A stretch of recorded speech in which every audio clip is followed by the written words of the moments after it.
Who more than self, our country loved, and mercy more than life.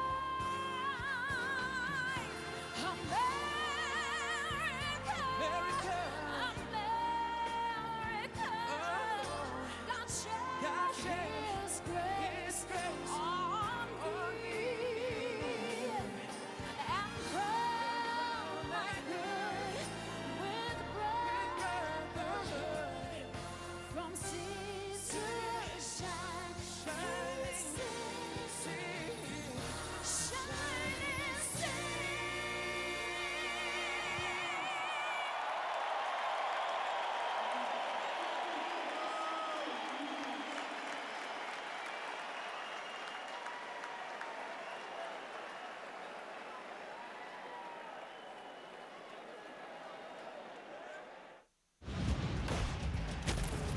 You're watching Fox Sports, broadcasting in HD and presented by DirecTV. We think TV. Bridgestone, a grip on the future, presents the top receivers of 2004. Former Panther Muhsin Muhammad led the NFL with over 1,400 yards receiving. The Chiefs' Tony Gonzalez was tops in receptions with 102. And Tampa Bay's Michael Clayton led all rookies with 80 catches. Shh, don't hear us. We're blowing the door. Copy that. Styles. All set. What's that sound? I don't hear anything. Let's focus, people. On my count, 5, 4, 3, 2.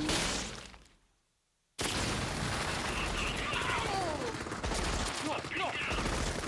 What the hell was that noise? Damn it. Styles? I'ma kick your skinny white. Tom Clancy's Rainbow Six Lockdown. Rated M for mature.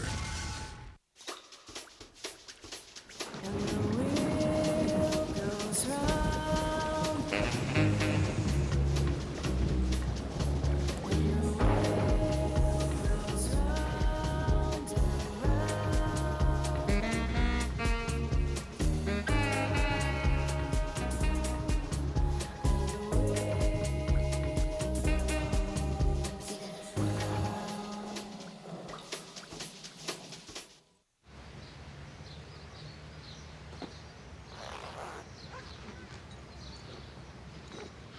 There's an easier way to get the gear the pros wear.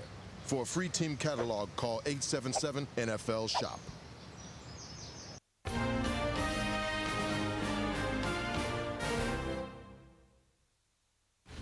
Fox Sports welcomes you to the following presentation of the National Football League.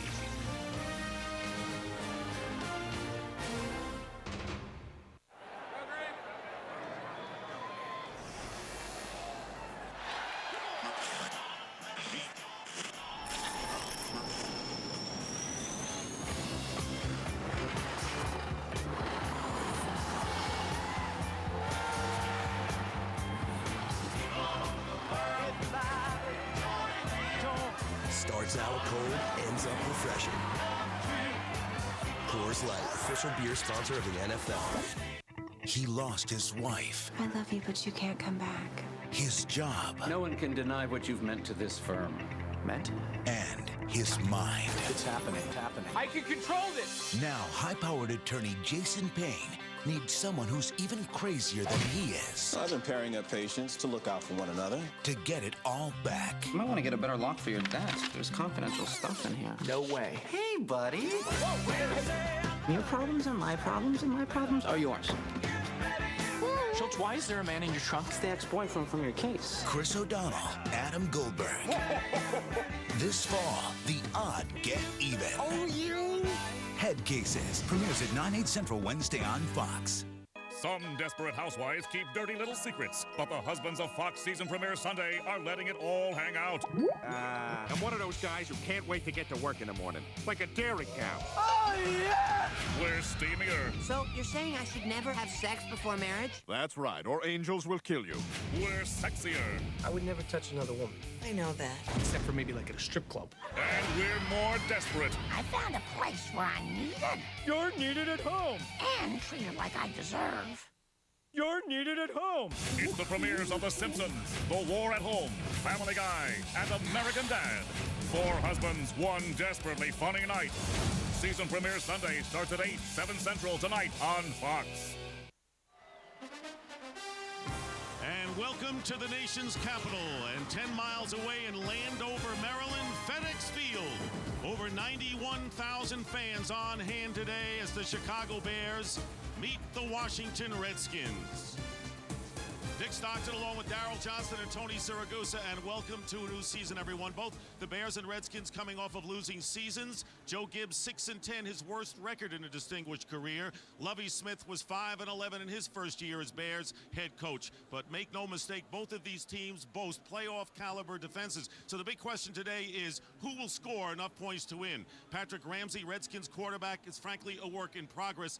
And Darryl, the Bears are pinning their hopes on a rookie, Kyle Orton, who's starting today because Rex Grossman suffered a broken leg in preseason. Well, it's the same old for the Chicago Bears. For more than 10 seasons now, they have had instability at the quarterback position, and 2005 starts off no difference. The one saving grace this year is the injury happened early enough that Lovie Smith could find his best option, and that option is Kyle Orton, the rookie quarterback. They've been impressed with what he's done so far. They can feel he can lead the team, but make no mistake that this group of Chicago Bears, as they move forward, will always be a team that is designed around a strong defense and a strong running game. For the Washington Redskins, I really feel that Patrick Ramsey is poised for a breakout season. His offensive line is as healthy as they've ever been. They've added playmakers on the outside, and Bill Musgrave has been more than a coach, but a confidant for Patrick. And what that has done is created a sense of confidence with him that he has never had before entering an NFL season.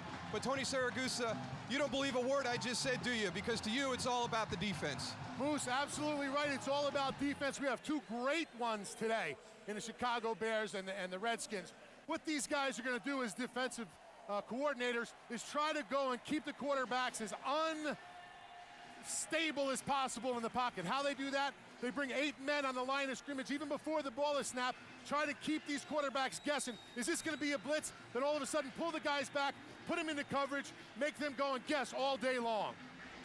All right, Tony, so we're set to go, and the Chicago Bears have won the toss, and they will receive, and the veteran place kicker John Hall still getting it done, and will kick off for the Redskins, and a very impressive rookie, Mark Bradley. And you'll see him play a lot of wide receiver today out of Oklahoma. Will return the kick. Jerry Azuma still recovering from his hip surgery, not returning today. And this game is underway. Short kick, and Bradley from about the 10 and brings it beyond the 30-yard line to the 32, and we're underway. So here's Kyle Orton, who's the first rookie quarterback to start a season opener for the Bears since Zeke Bratkowski. That was 1954. And the Bears offensive line, they feel that has been improved this year. So here's Kyle Orton. He's played in front of big crowds before in the Big Ten at Purdue. First and 10 at the 33-yard line, and he's going to the air on first down, and the pass is knocked away by former Bear Walt Harris on the pass intended for the running back Thomas Jones.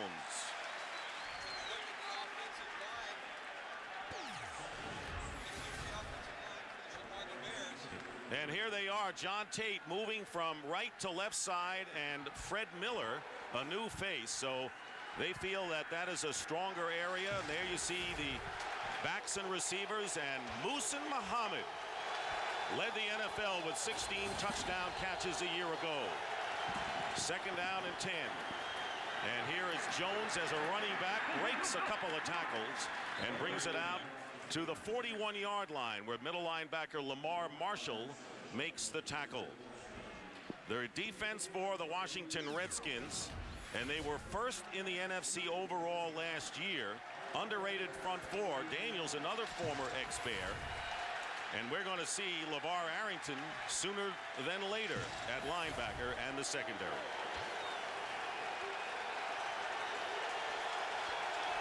Sean Springs does it all at cornerback. It'll be third down and 2.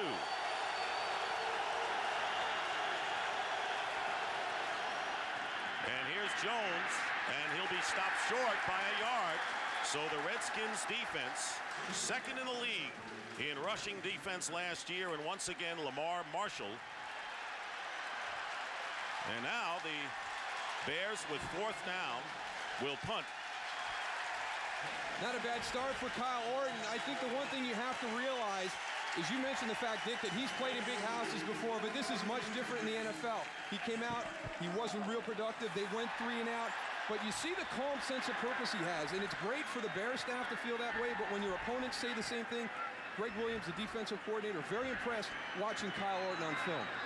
Antonio Brown back to return the kick from Brad Maynard at the 17-yard line, and Antonio Brown is down near the 25. So the Bears went 3 and out, and no team had recorded more 3 and outs in a single year since they started keeping track of those things in '95 than the Bears did last year. But enter Patrick Ramsey, who started the last 7 games for Joe Gibbs and the Redskins last year and has a losing record as a starter. Well, he's had a tough start to his NFL career. You remember, he came in with a contract dispute his first year with Steve Spurrier. Didn't start to the middle of that season. Kind of got thrown to the wolves his second year. And last year, he was coming off an injury. Didn't have time to spend in the offseason program. But this is his second season in this system. I think a lot of questions have been answered for Patrick. I really expect him to have a good year. And what will help him have a good year is the running of Clinton Portis. And they expect to open up more things for him. At the 22-yard line, Portis with the first run, and he's knocked down. And it was Ryan Urlacher, who is healthy again for the Bears, and do they need him? Let's take a look at the Redskins offensive front. John Jansen is healthy, out with a ruptured Achilles tendon, has a broken thumb but has the cast, and the rest of the Redskin offensive unit. And there's the playmakers we talked about on the outside, David Patton and Santana Moss. But Chris Cooley is the guy that has developed a rapport with Patrick Ramsey. He's the guy you're going to need to watch in critical passing situations. Loss of 1. Bringing up 2nd and 11, and the quick pass out to the sideline. James Thrash makes the catch, but right on him is Charles Tillman. And now let's take a look at a very impressive Bears defensive unit with a penalty flag down. High expectations for this group of the Chicago Bears. They have had everybody together except Jerry Azuma. He's had that hip injury, but the other 10 players, and this is their second year in the system. And the penalty will go against the Bears, and the Redskins will get big yardage here, up to the 40.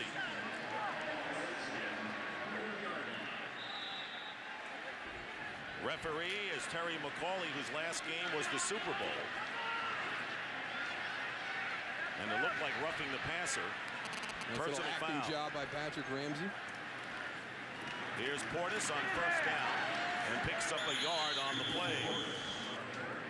Clinton Portis, who last year gained 171 yards when the Redskins beat the Bears in November at Soldier Field, and 168 the year before. So he's had big games against Chicago. Yeah, but Lovie Smith said last year when he had that game against the Bears, Brian Urlacher was not 100%.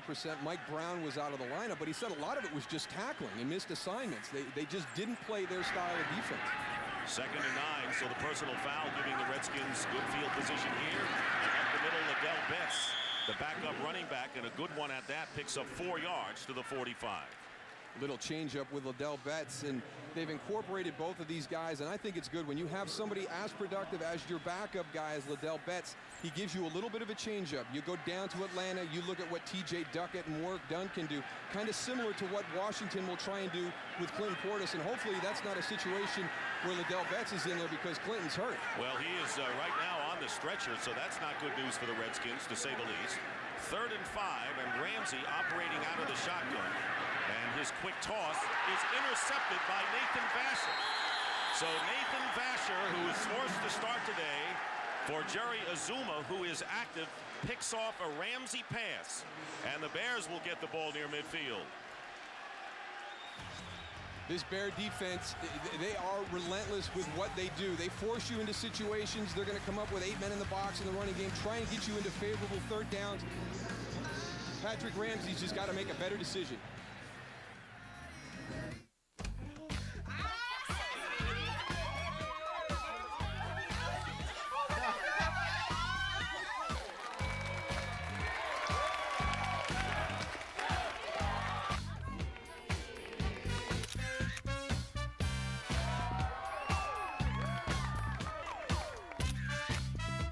Southwest Airlines fun fares are available every day to your favorite destinations, starting at just $49. You are now free to move about the country. This bolt is 4.5 inches long, made from hardened alloy steel.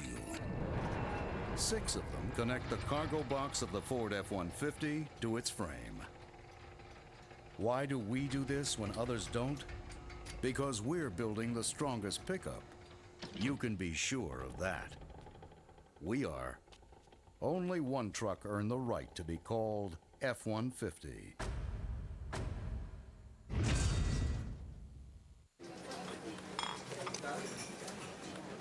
degrees today in the Boston area, with some light clouds and possible late shower. You guys have to go everywhere with me? Tom, we're figurative metaphors. What? We represent the 5 layers of Visa security that surround you in a pocket of protection. Hi there. Like fraud monitoring? Verified by Visa. Zero liability. Metaphors. With Visa, you're protected. Can metaphors pay? No. Fox NFL Sunday is sponsored by Southwest Airlines, proud sponsor of the NFL and official airline of Super Bowl 40. So the interception by Nathan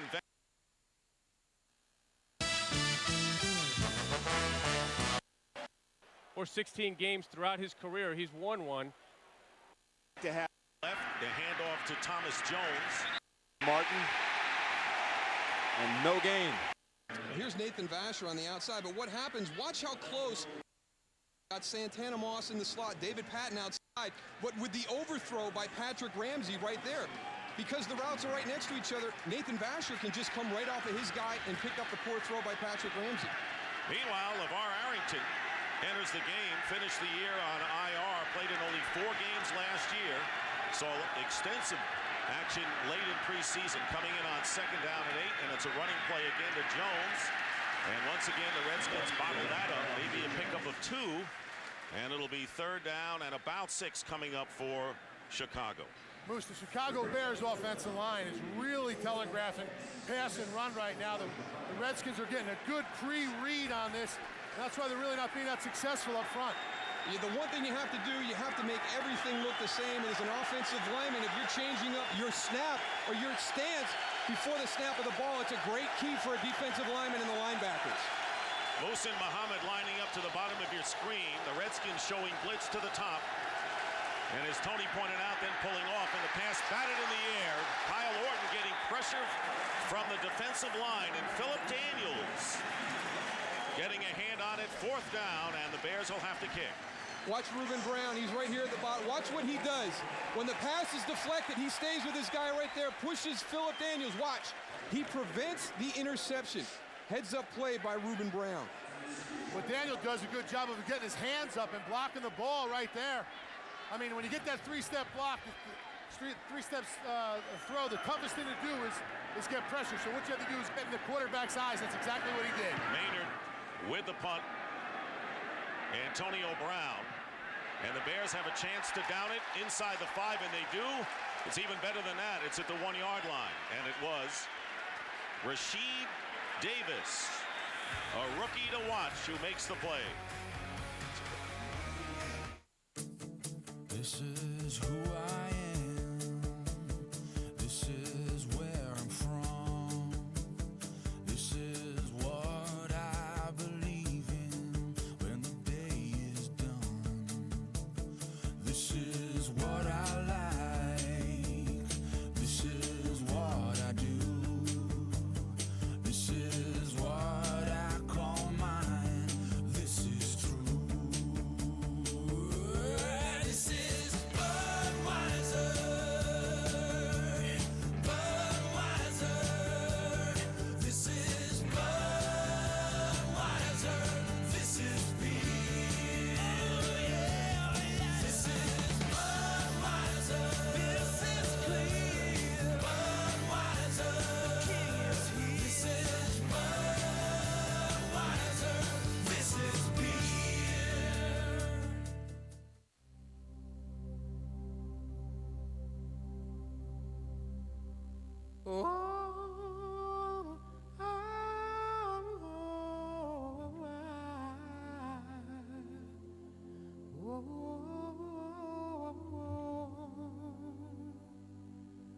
Hope is more powerful than a hurricane. Help victims of Hurricane Katrina and thousands of other disasters across the country each year. Call or visit redcross.org. In just 2 days, uncover the new Fox Tuesday. What can you tell me? This is a crime scene. The premieres of Bones and House. It all starts at 8, 7 Central Tuesday on Fox. Fox NFL Sunday is sponsored by Budweiser.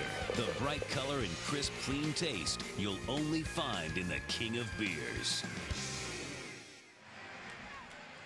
Gorgeous day here in Landover, and you're watching Fox Sports, broadcasting in the world's finest high-definition standard, 83 degrees, and sunny at game time. And now first down on the 2 for Patrick Ramsey, who threw an interception on the initial foray, and this one is tapped and batted out, and once again, it's the defensive end, Adewale Ogunleye, who also is coming back healthy. You know, we have John Jansen down here also with a left thumb that's really wrapped up. He wasn't an impact on that last play. Portis tried to cut Ogunleye, and Ogunleye got his hands up and tipped the ball, but it looks like he's having a little bit of problems in the pass blocking with that thumb. Tony, it looks like a club he's got in his left hand. Second down, and the pass overthrown to Santana Moss. So right now Ramsey's off the mark, and it won't be surprising if you hear boos, Moose, because Scott Brunell actually outplayed Patrick Ramsey in preseason. They may getting a little antsy here. Well, Lovie Smith was hoping to put the game in Patrick Ramsey's hands, but right now the Washington Redskins offensive staff is not giving him a lot of opportunity to be successful in the passing game. They're calling hitches, all these short passes. They're establishing no continuity of their game plan. They're not coming off play action with a running game. So it's third down and 10 from the 2-yard line. And here comes more pressure, picked up this time. And the pass is caught by Santana Moss, who came over in a trade with Lavernius Coles of the Jets. Moss, faster, smaller, grabs it for 11 yards and a first down. Santana Moss is going to be in the slot. He's going out to the outside, but what they did on the play is they moved the pocket a little bit. They've been getting a lot of pressure even on their 3-step drops. So on that one, they moved the pocket a little bit out to the right, and they got the ball a little bit further downfield, a play that could develop a little. That's a big play for Ramsey, getting out of deep trouble. And a first down on the 13. Clinton Portis,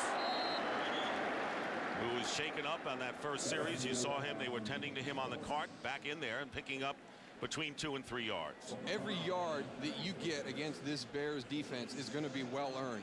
They have playmakers at each level, and that's when you take that next step. They've got Tommy Harris down in the defensive line, Brian Urlacher at the linebacker level, and Mike Brown in the secondary. And when you have guys like that at every level, special things can happen with your defense. Jerry Azuma is in as a nickel corner for the Bears on 2nd and 8.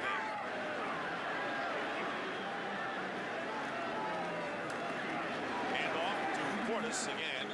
He just gets a couple. Both teams have done extremely well in this first quarter against the rush. That time Ogunleye and Tank Johnson combined to make the tackle. And again, a pickup of 3 for Portis, bringing up third down. Moose, it seems they got a pretty good read on Portis. It seems when he's at 7 yards deep, Brian Urlacher and the defensive line are really shouting out, it's going to be a run play, it's going to be a run play. So that's something I think they keyed on all week. Third down and 5 on the 18-yard line. Bears looking for a stop here. Penalty flag is down, and this may be a free play, and the pass is caught at the 31 by David Patton, former New England Patriot, for 14 yards. And it appears the penalty was against the Chicago Bears. Illegal shift, offense. 2 men in motion prior to the snap, did not reset for a full second. 5-yard penalty, third down. So that rubs out a 14-yard pickup. There's some of that hidden yardage that everybody talks about. That's a 5-yard penalty that wipes out a 14-yard game, a big third down conversion, and the Redskins would have dug themselves out of another hole. Simple things that you can't have. You've had 4 weeks, 5 weeks of preseason games. You can't have illegal motion to start your season. Third and 10, you look at Joe Gibbs, who told us, frankly, I really don't know what to expect from my team. So he's as curious as everyone else. The ball back on the 13 following the penalty. And Ramsey Ducks under one problem, completes the pass, and now they get the first down to the 30. This time is Santana Moss, a pickup of 18 yards. And for our first game break of the season, here's James Brown. Stockton, the Saints did not score a point on an opening drive all of last season. Take a look at this. 15 plays, 80-yard drive, capped by Deuce McAllister's touchdown run. Aaron Brooks was 7 of 7 for 55 yards on that. Saints fans are smiling. New Orleans up 7-0 over Carolina. Back to Dick, Darrell, and Tony. Thank you very much, JB. So a dramatic story in the Saints' first game, homeless really, in Carolina. On first down, Ramsey, and overthrowing Chris Cooley. Mike Green was defending downfield. Well, it has been tough sledding for the Washington Redskins when they've been trying to run the football into this Bear front. But right now, their offensive line giving Patrick Ramsey great protection, giving him time to sit back in the pocket, scan the field. But right there, maybe a little bit of a force to Chris Cooley. We talked about the rapport, but he had some help over the top. He had Santana Moss one-on-one on the other side of the field. Redskins with a 2nd and 10 on their 31. And the quicks out to Antonio Brown, and Brown only gets a couple on the play. And making the play, Charles Tillman, along with Jerry Azuma. There's Jerry Azuma, who had hip surgery in August and slow coming back, not returning kicks at least to this point, but playing in the nickel defense for Lovie Smith. And that was Lovie's concern when the Redskins go to 3 wide receivers. That's when he's going to get nervous, because with Jerry Azuma going out, they can get Rasheed Davis in to pick up that slack. But when they get into these other packages of multiple wide receivers, it starts to catch up to him. 3rd and 7 at the 34. Once again, Ramsey has time, and the pass is caught by David Patton, and another first down. So after an inconspicuous opening series, Patrick Ramsey has responded with some big 3rd down plays. That good for 11 yards and a first down at the 45. And here comes number 30, Mike Brown on the blitz. He's coming right up into the middle with Brian Urlacher. They pick it up again. The Redskin front, the running backs, the offensive line coordinating good protection. And if you give Patrick Ramsey time, he's going to be able to find the guys open downfield. After some questionable play calls early in the game, the Redskins establishing a rhythm right now. And a first down at the Redskin 45-yard line. Clinton Portis. And a loss of about a couple. And Ian Scott, number 95, the defensive tackle, was right in the center of that play.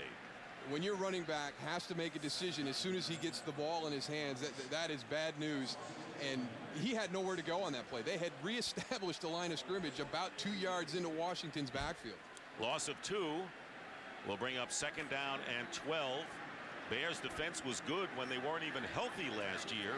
And now they have Urlacher, Mike Brown, and a Goodlier all at 100% or pretty close to it. 2nd and 12. Empty backfield for Ramsey, and dropping the ball is Portis coming out of that backfield. So the Skins right now face their third down conversion on this drive. That's exactly what the Bears defense has to do. They have to get pressure, Moose, with 4 rushers and let the guys in the backfield play their game. Well, if you can get all those guys dropped into the zones, it's going to be difficult. And the Redskins did a good job picking up their blitzes, so you can see kind of an adjustment right there. Hey, let's see if we can generate pressure with 4. Drop these guys back into zone coverage and cover some of these holes. They have 4 potential receivers, including Betts out of the backfield on 3rd down and long, and a fumble on the play. His arm was not going forward, and it's recovered by the Redskins. And it was Ogunlier, who had off-season calf surgery, who forced the fumble. It was recovered, but a loss on the play of 6. If Patrick Ramsey needs to learn one more thing to take that next step, it's when a play is dead in the pocket. He's either got to pull it down and run with it, or just throw it out of bounds. And I know it's 3rd down, and you're trying to convert for a first down, but you have to prevent the bad play from happening. And that is probably the area he needs to take that next step. Andy Groom punting. Tom Tupa on injured reserve, and Bernard Berrien, 2nd-year receiver, back deep. He's got good speed. Flags are down, and Berrien is down as well at the 24-yard line. 45.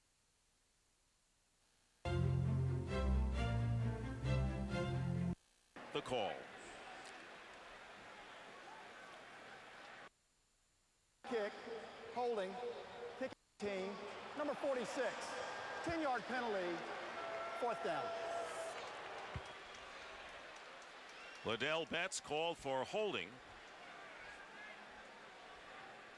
The Redskins had done a nice job. They got pinned way back in their end of the field, got a couple first downs, kind of reestablished field position for themselves.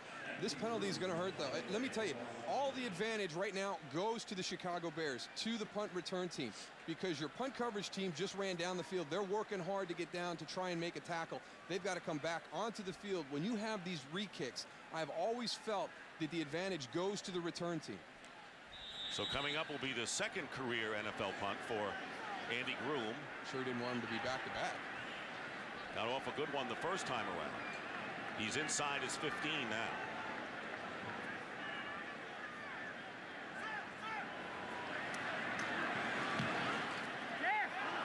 Low kick. And Berrien at the 35 loses the ball. And the Bears diving in appeared closest to it. The Bears do recover the muff by Bernard Berrien.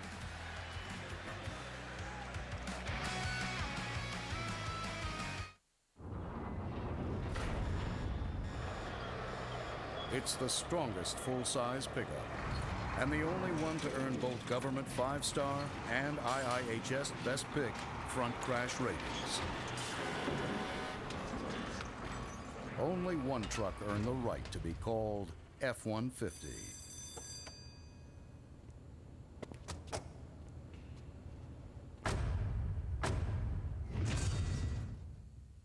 People everywhere are experiencing a breakthrough fullness from a value menu. Please, please, thank you. I have an announcement. I'm Taco Bell's Big Bell Value Menu, featuring the half-pound beef combo burrito with double the beef. To keep your stomach and your wallet full, think outside the bun. With the next pick, the Patriots select Diet Pepsi machine? I used to fill that machine. Come on, a vending machine? I thought Coach went nuts. The kid can play. Here come the Patriots. Pepsi machine.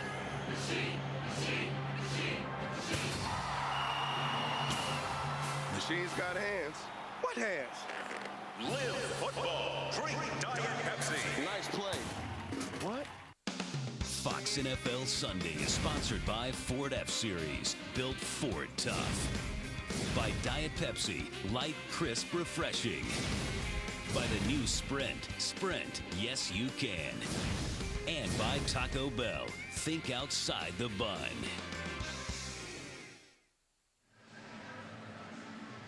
The Chicago Bears trying to run a reverse on that last punt, but Bernard Berrien has got to be a decision maker. James Thrash is right in his face. He has got to pull that ball back. He can't try and hand it off to Carl Ford.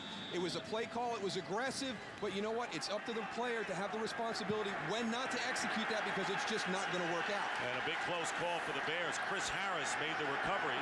So the Bears, who didn't capitalize on that first turnover, start from the 29-yard line. Kyle Orton in his NFL debut out of the backfield. Thomas Jones, who gets good yardage on first down, crosses the 35-yard line and picks up 7. Sean Springs making the tackle. Interesting to hear Kyle Orton say that he thought the biggest challenge for him was going to be checking the ball down to his running backs and the tight ends in this offensive system, because he feels he's aggressive by nature. He has no problem throwing the ball vertically down the field, actually excited about the pressure that the Redskins are going to bring. And the coaches say when he makes a mistake, doesn't faze him. He comes right back throwing. 2nd and 3, and you have to have that mentality. Orton this time swings it out, and unable to handle it was Mark Edwards, the fullback, and that will bring up 3rd down and 3. Mark Edwards kind of drifted away from that pass a little bit. He's trying to get downfield before he secured the catch, and created a little bit of separation, went off his fingertips. And you talk about an offensive system, and your personnel has to kind of fit into that. And the fullback and the tight end, those are areas of concern for Ron Turner. You know, Mark Edwards was a last-minute signing. They had their 2 fullbacks get hurt during the course of off-season and training camp. So We don't know what that position is going to be able to do in this system early on. Bears last in the league in third down conversions a year ago. Harris on a quarterback blitz, and the pass is incomplete.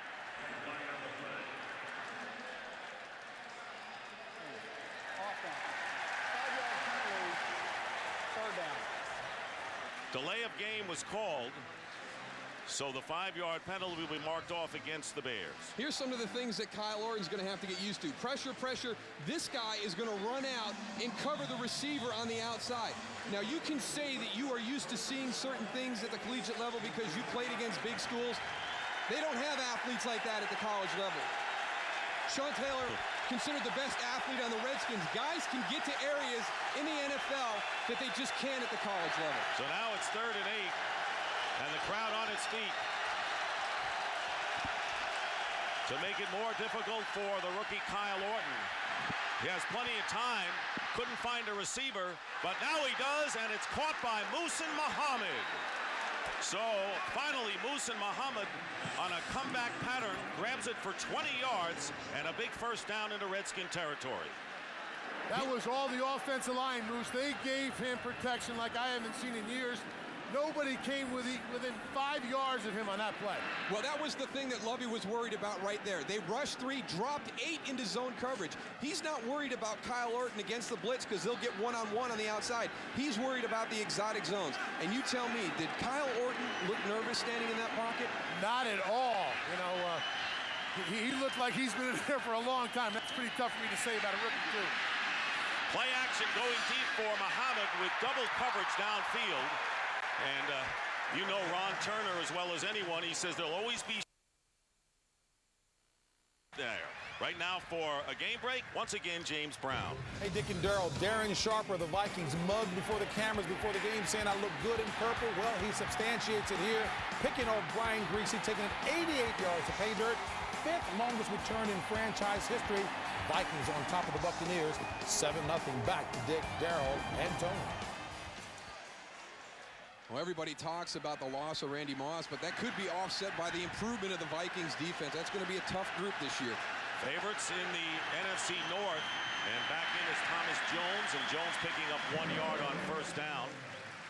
Thomas Jones, and hard to believe when they talk about Cedric Benson, the #1 draft pick who was a holdout and is expected to see some action, that Thomas Jones was once a 7th pick in the draft by the Cardinals, and he led the Bears in rushing and receiving last year. And there is Benson, who was the last #1 draft pick to sign. 3rd down and 10.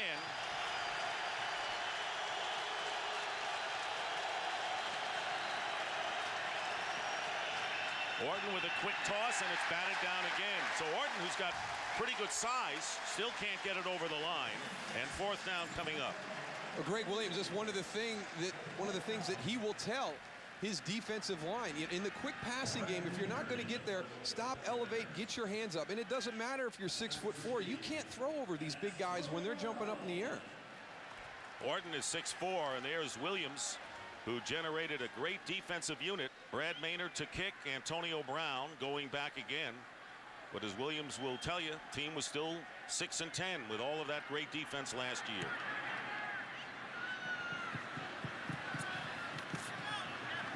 And the ball going out of bounds at about the 10-yard line. Not only have points been hard to come by in this quarter, but even threats by the offenses.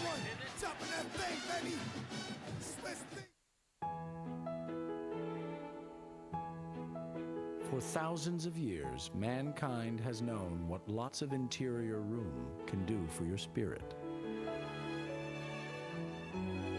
A feeling so wonderful, we built an entire sedan around it.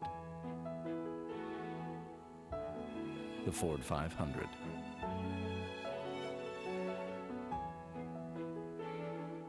Built for the road ahead. Orville and Wilbur asked, "Can you fly 13 inches off the ground?" Tom and Jerry asked, "Can you bonk a cartoon mouse on the head and not hurt him?" The AFL and the NFL asked, Can you have a bowl game that's super? Now Sprint and Nextel ask, can you form a communications and entertainment company that provides more choice and flexibility than you ever imagined? Sprint. Yes, you can. That ought to do it. Oh, you're going international, huh? That's the plan. All right. See you tomorrow. Hey, Frank, little help! Here you go, guys. Hey, ragazzi! Hey, Franco! Che aiuti? Ci vediamo. Ciao, Franco. Ciao. Ecco i pacchi dall'America. Sì, lavoriamo con l'estero, eh? Ti ringrazio. Complimenti. Global shipping with a very familiar face. UPS, what can Brown do for you? Ice cold Coca-Cola. The great refreshing taste you know and love. Now in Coca-Cola Zero. Everybody, chill.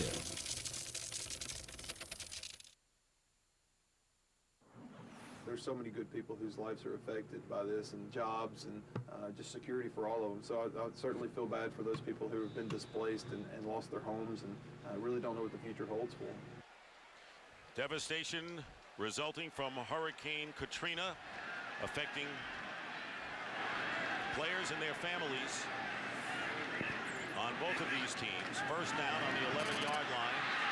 Clinton Portis off the left side, and a good game by Portis, getting 8 yards on the play with Urlacher and Vasher combining to make the play.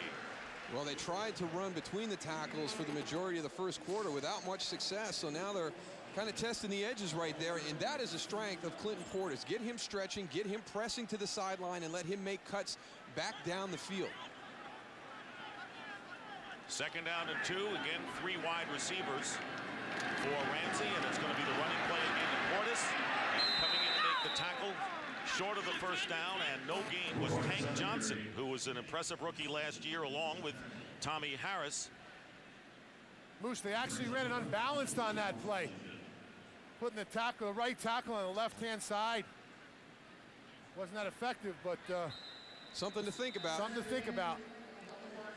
And that will be the end of the first quarter here at FedEx Field in Landover, Maryland. No score between the Chicago Bears and the Washington Redskins. And Fox NFL Sunday from Washington will continue after these messages.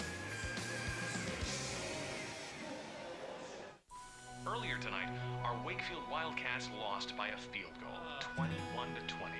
That means no playoffs this year. Well, let's lock it up.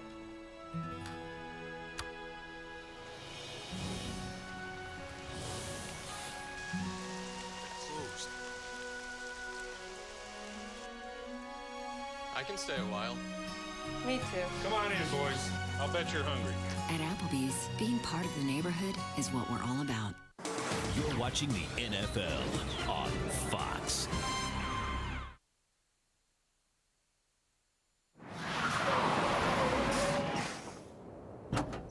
Would you kindly tell me what you're doing in the road? I'm with the help desk. You're lost. You're headed to Fresno. Fresno, right. This is the road to Albuquerque. How'd you know we were lost? The boxes told me. The boxes? RFID radio tags on the cargo. Helps track shipments. The boxes knew we were lost. Maybe the boxes should drive. Very funny.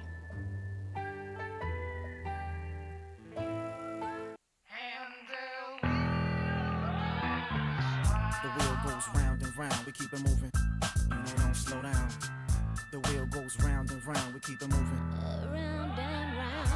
The wheel goes round and round, keep it moving. Oh, yeah. Keep it moving.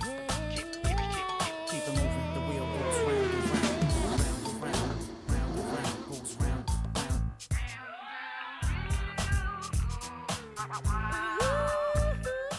Fan I love the Red Sox are gonna win. who really loves the game. Where do the Sox rank in your life? I say Red Sox, sex, and breathing. Fever Pitch. Own the DVD September 13th. What, please? We begin the second quarter. Dick Stockton along with Darryl Johnston and Tony Siragusa. Redskins looking at third down and short, 3rd and 2 on the 19. And Ramsey pass is caught by the reliable Chris Cooley for a first down, getting 9 yards. Chris Cooley will force some matchup problems on the outside. That's Mike Brown, a safety, covering Chris Cooley, the H-back. And the rapport that Patrick has developed with him, very similar to what I saw with Troy Aikman and Jay Novacek. I know this is early in their career, but they have a feel. They do different things at the top of the routes, and both of them can anticipate the changes, whether it's quarterback or tight end. Ramsey has made some key third down passes so far in this game. Looks one way, and on first down, he's got Santana Moss. Jerry Azuma trying to run him down, and finally does, but not before the Redskins get inside the Bears 20, a pickup of 52. One thing you very rarely see against the Chicago Bears is a big play. Their defense is set up to make you go the long, hard road to get points. Watch Patrick Ramsey, he's going to come out pump. Here's Santana Moss getting up the seam. The catch, the quick move right there. That is the addition of David Patton and Santana Moss, the potential for big plays in the passing game. The Redskins were the worst team in the NFL last year at creating the big play. Ron Gardner and Lavernius Coles didn't want to play here anymore, and so Joe Gibbs said, okay, I'll get other people. And on first down, Liddell Betts bulls his way ahead to the 15-yard line, getting 5 yards with Mike Brown again making the tackle. So the Redskins tied for the fewest big plays last year. They only had 35 20 or more yard pickups in 04. And you've got to be able to get chunks of yards in the NFL today. It's so difficult to go on these 12, 14 play drives. You saw earlier in the game what just a 5-yard illegal motion penalty can do to disrupt the continuity of an offense. So at some point you've got to be able to get some bigger chunks of yards. Liddell Betts remains at tailback on 2nd and 5. And it's Betts finding an opening. Liddell Betts gets inside the 10, gets a first down, 8 more yards for the hard-driving Liddell Betts before, once again, Mike Brown sends him down. There's that changeup we talked about a little bit earlier with Clinton Portis and Liddell Betts. He's very good between the tackles. Downhill, you can see this play is designed to go to the left. A good field to get back. Good block by Casey Roback, sealing the inside, and they get Liddell Betts free into the secondary. Mike Brown, your safety, the first guy to make contact 8 yards downfield. First and goal, Redskins on the Bears 7-yard line. And stay with the hot man, Liddell Betts in there. And Betts gets tripped up. And making the play was the free safety Mike Green, who came up. No gain on the play, 2nd down and goal. There you see the Bears, 4th in the NFL in red zone defense last year. Neither one of these teams gave up many points, and so far it's been a defensive game. Bears had a big opportunity following an interception. Redskins went 12 plays over 6 minutes and couldn't come up with anything in the first quarter as well. And Ramsey will call a timeout. And you hear the groans from the crowd. Nothing wrong with calling a timeout when you're this close to scoring in a defensive battle when it's 0-0. We'll be right back.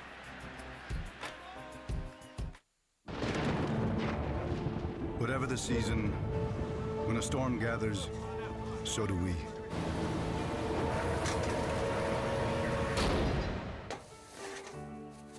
The State Farm Catastrophe Team. A full-time force of 2,500 people whose only mission is to be there in times of crisis. Working with local State Farm agents to bring help and hope to more people than any other company. And we'll be there for you too.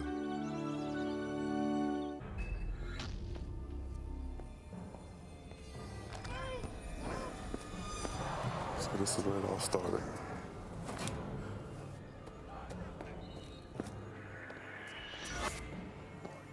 What is it going to take to make it back to the Super Bowl?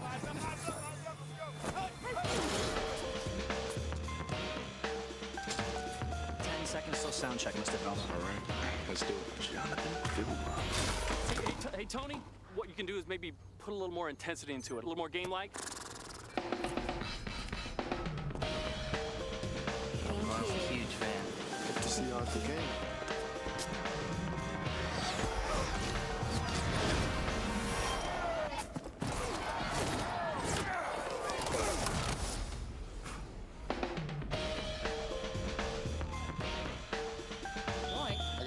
Just one more question. I gotta practice. LT's off the board, fellas. We're not here because my agent. Free fantasy football at NFL.com. There up in the booth is Ron Rivera, the defensive coordinator for the Bears, for the head coach Lovie Smith. As a defensive master as well. It'll be second down and goal at the 7 after the timeout by the Washington Redskins. Clinton Portis returns to the backfield.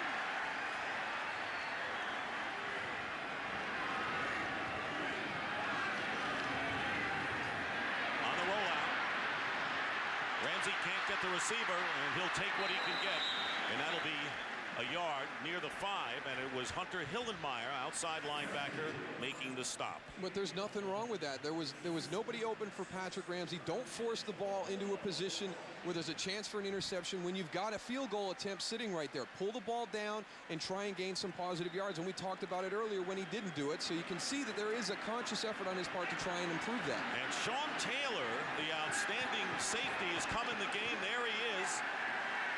On offense, he's that versatile. Third down and 6, and there is Taylor on offense. And Ramsey looking his way, but he goes underneath to Cooley for the touchdown. Flag is down as well.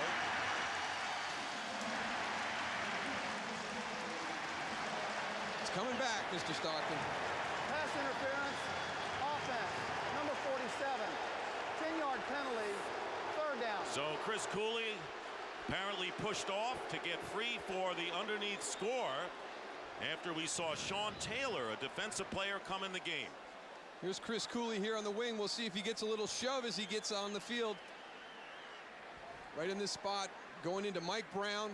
A little bit of a shove to create the separation. So we have had a touchdown, and today it doesn't seem like we're going to be filled with 6-pointers, and as a result of the penalty, the Redskins looking at 3rd and 16, back on their own 60, on the Bears 16-yard line. Liddell Betts in, and getting slammed down is Ramsey, a fumble, and let's see if the Bears have recovered. Wow, he was hit by Lance Briggs, among others, and the fumble recovered by Chicago. Their second turnover of the game. Here comes Lance Briggs and Brian Urlacher. Watch, he's going to leap. He gets a clothesline on Patrick Ramsey. And I know that that was unintentional, but I am surprised that there wasn't a flag thrown. The way they protect quarterbacks, watch this. Oh, yes. Whether it's incidental or not, I don't know. They got away with one right there. And Ramsey being tended to on the sidelines. We'll be back.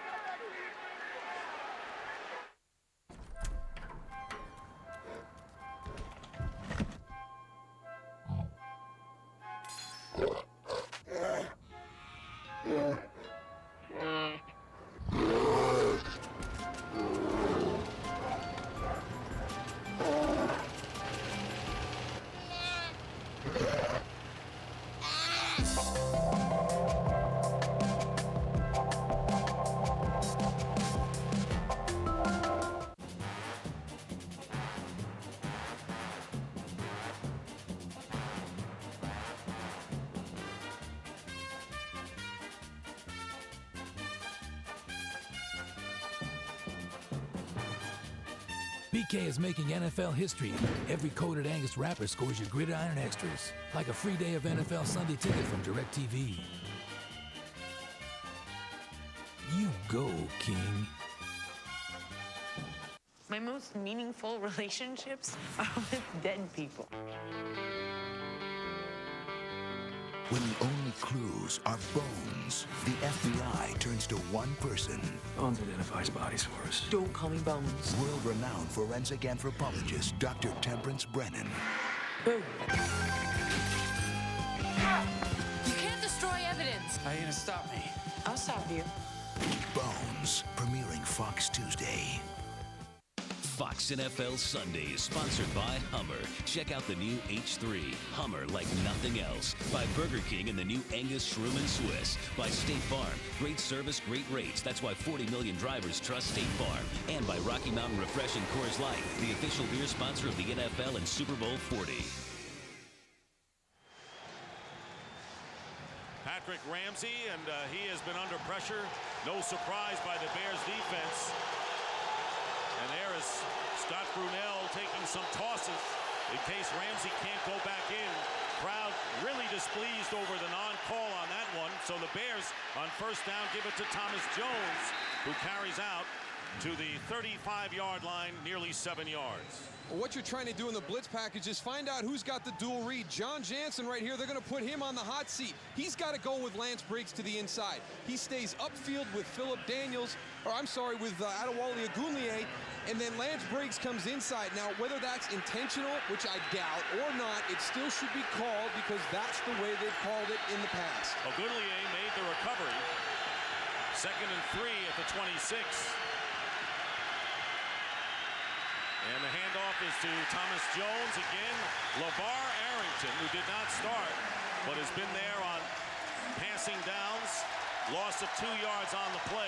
Arrington making the tackle, and that'll bring up 3rd down. Tony, do you agree on that last call or non-call? You know, John Jansen has that cast. Really can't protect his inside. They've been keeping the tight end in to help him on his outside, and he's been trying to overplay the inside. But on that blitz right there, he just didn't have a chance with that cast. 3rd and 5. Bears on their 24-yard line. Scoreless game. Relatively early in the 2nd quarter. Pump fake by Orton. Down the middle, Muhsin Muhammad. And he loses the ball. And the Redskins may have it back. Now they say incomplete. Muhsin Muhammad appeared to make the catch and make a step, and then was hit, but it is an incomplete pass, so it'll come back. Well, that hit on Patrick Ramsey has gotten this crowd energized, and it was the defense that got him going when they took the field after that turnover, and it has continued on every snap of that series, culminating right there with a big hit on Muhsin Muhammad in the secondary. I can't remember the last time I've seen him drop a ball like that. This is turning into a very physical football game. 4th down. We just got the word on Patrick Ramsey, too, guys. Got a little shaken up on that play, but he is going back in the next series. There's Muhsin. He's got it down. He doesn't get his feet. I don't remember the last time he got sandwiched. Addy Jamo, Sean Springs, both of them, they bounced him around like a pinball. Omar Stoudemire actually hit him first. So, you know, with 2 crunching defenses, you expect to see crunching play, and we're beginning to see it now. Stepped up a notch here in the 2nd quarter. So it's 4th down and 5, and Brad Maynard will punt. Antonio Brown goes back deep for the Redskins.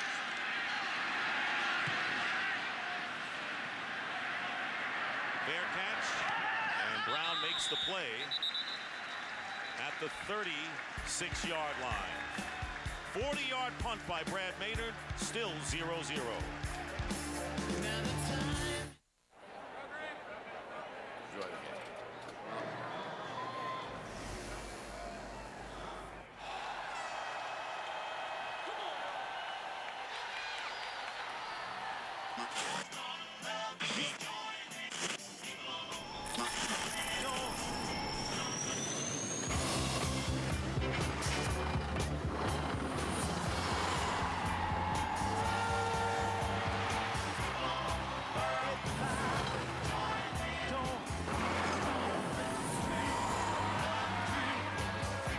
Starts out cold, ends up refreshing. Coors Light, official beer sponsor of the NFL.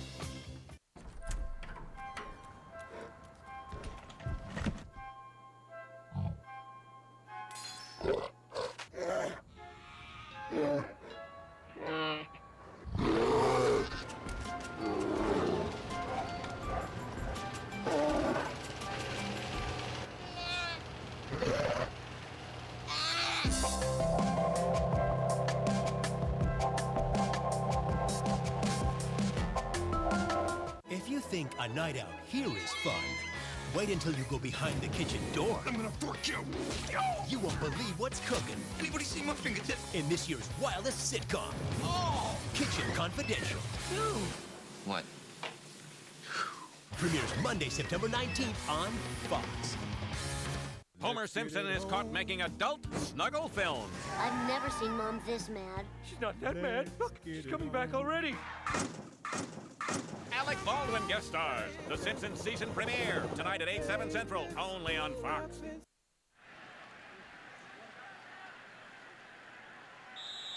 Redskins have made a quarterback change. Scott Brunell has come in, so Patrick Ramsey unable to return. We don't know exactly what the injury is. So here's Brunell, who performed very well in preseason. Hands off to Clinton Portis. No gain on the play on first down. Well, the one thing that Mark Brunell is going to add for you is that dimension of the scrambling quarterback. Throughout his career, he's been able to make plays when things break down, and the pressure that Chicago brings, a lot of times you get those plays that break down. This has got to be a concern for Lovie Smith, because you go into the game with Patrick Ramsey, you know he's not a threat to do that. You've got to kind of adjust right now. Okay, guys, remember, we got Brunell on the field now. If this play breaks down, that's when he's at his best.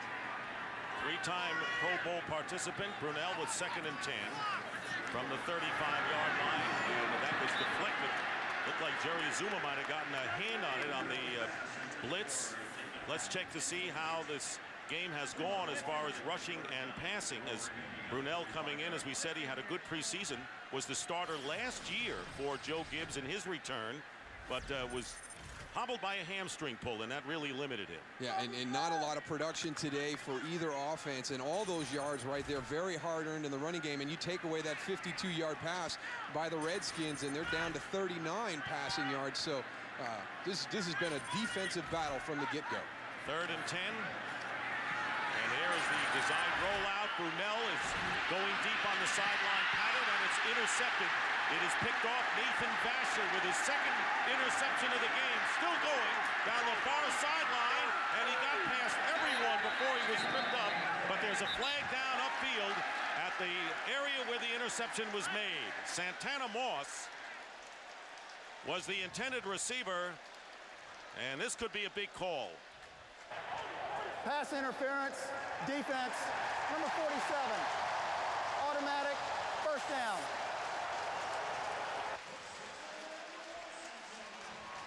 Wow, what a huge turn of events right there. The Bears go from having it first down inside the 20 to the Redskins maintaining possession inside the Bears 30. A 55-yard return off of the interception, nullified. And the Redskins are in business. That's really, when it's all over, 36-yard penalty after Vasher presumably picked off his 2nd of the game. Here comes Santana Moss. You can see Mike Green right there. He gets the jersey. He reaches up and grabs the jersey as the ball is coming in. Like you said, the Redskins in Bear territory, and Brunell going back to work. And this pass incomplete. Intended for Moss and Charles Tillman, the best cover corner on the Bears, and they have a few of them defending on the play. It'll be 2nd and 10. Well, you've got Jerry Azuma, who's down today, and Nathan Vasher is going to get his first start, and had his 2nd pick, but it got taken away on the penalty call. But yeah, Dick, I think they're pretty deep at corner, and you know, a lot of people maybe thought that was a concern coming in, but these cornerbacks for the Bears are playing great today. Remember, R.W. McQuarters was another cornerback, no longer with the Bears. 2nd and 10 on the Chicago 29. Here's Portis. Clinton Portis fighting his way close to the 20-yard line, getting 8 yards. Mike Brown, the strong safety. We go back and see this hit on Patrick Ramsey again. You see how he gets slammed right there. The head. You don't know if it's the back of the head is the softest part. You get down, you could get a little bit of a ding, maybe a slight concussion. But we saw Patrick kind of rubbing his neck on the sideline, trying to stretch it out a little bit. So we'll update you as soon as we get some information. Ramsey was 6 of 11 for 105 yards and 1 interception. 3rd down and 3 out of the shotgun. Brunell incomplete to Cooley. And that will bring up 4th down. Let's quickly go to James Brown for a game break. JB. Everybody following the Saints right now. Dick Stockton and Bruce McAllister paying dividends, capping a 9-play, 45-yard drive with that 2-yard run. Saints on top, 14-7 in the 2nd. Back to Dick Stockton. And that is a shock on many counts. A lot of people think Carolina would be a contender this year. This will be a 40-yard field goal attempt for John Hall.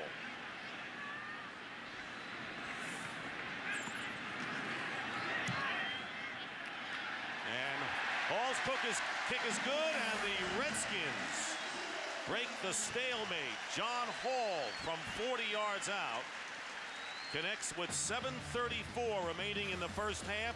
So the penalty really hurt the Bears, who trail the Redskins 3-0. So when does everything have to be shipped to New York? Wednesday. Yeah, this is big for our company. I mean, this is like our Super Bowl. You know, I was in a few Super Bowl games, but as I recall, it didn't have anything to do with sending a package. You should just go with FedEx Ground. It's reliable and a great value.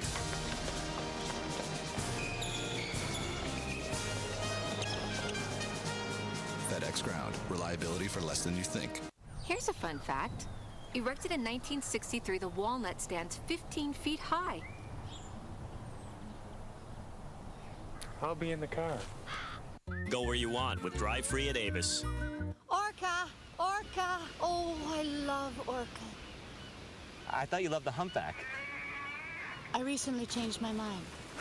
But I thought we established that the Orca was mine. Now rent 3 times and get a free weekend on us. Find our lowest prices at avis.com. Black 58 Razor! Red 58 Razor! Here's Hasselbeck, big spot in the game. He's looking. No one can do it all alone. Not even the NFL and United Way. We've been strengthening America's communities for over 30 years now, and we could really use your help. How about giving us a hand? Volunteer at unitedway.org. Fox NFL Sunday is sponsored by FedEx Express. International shipping made easy.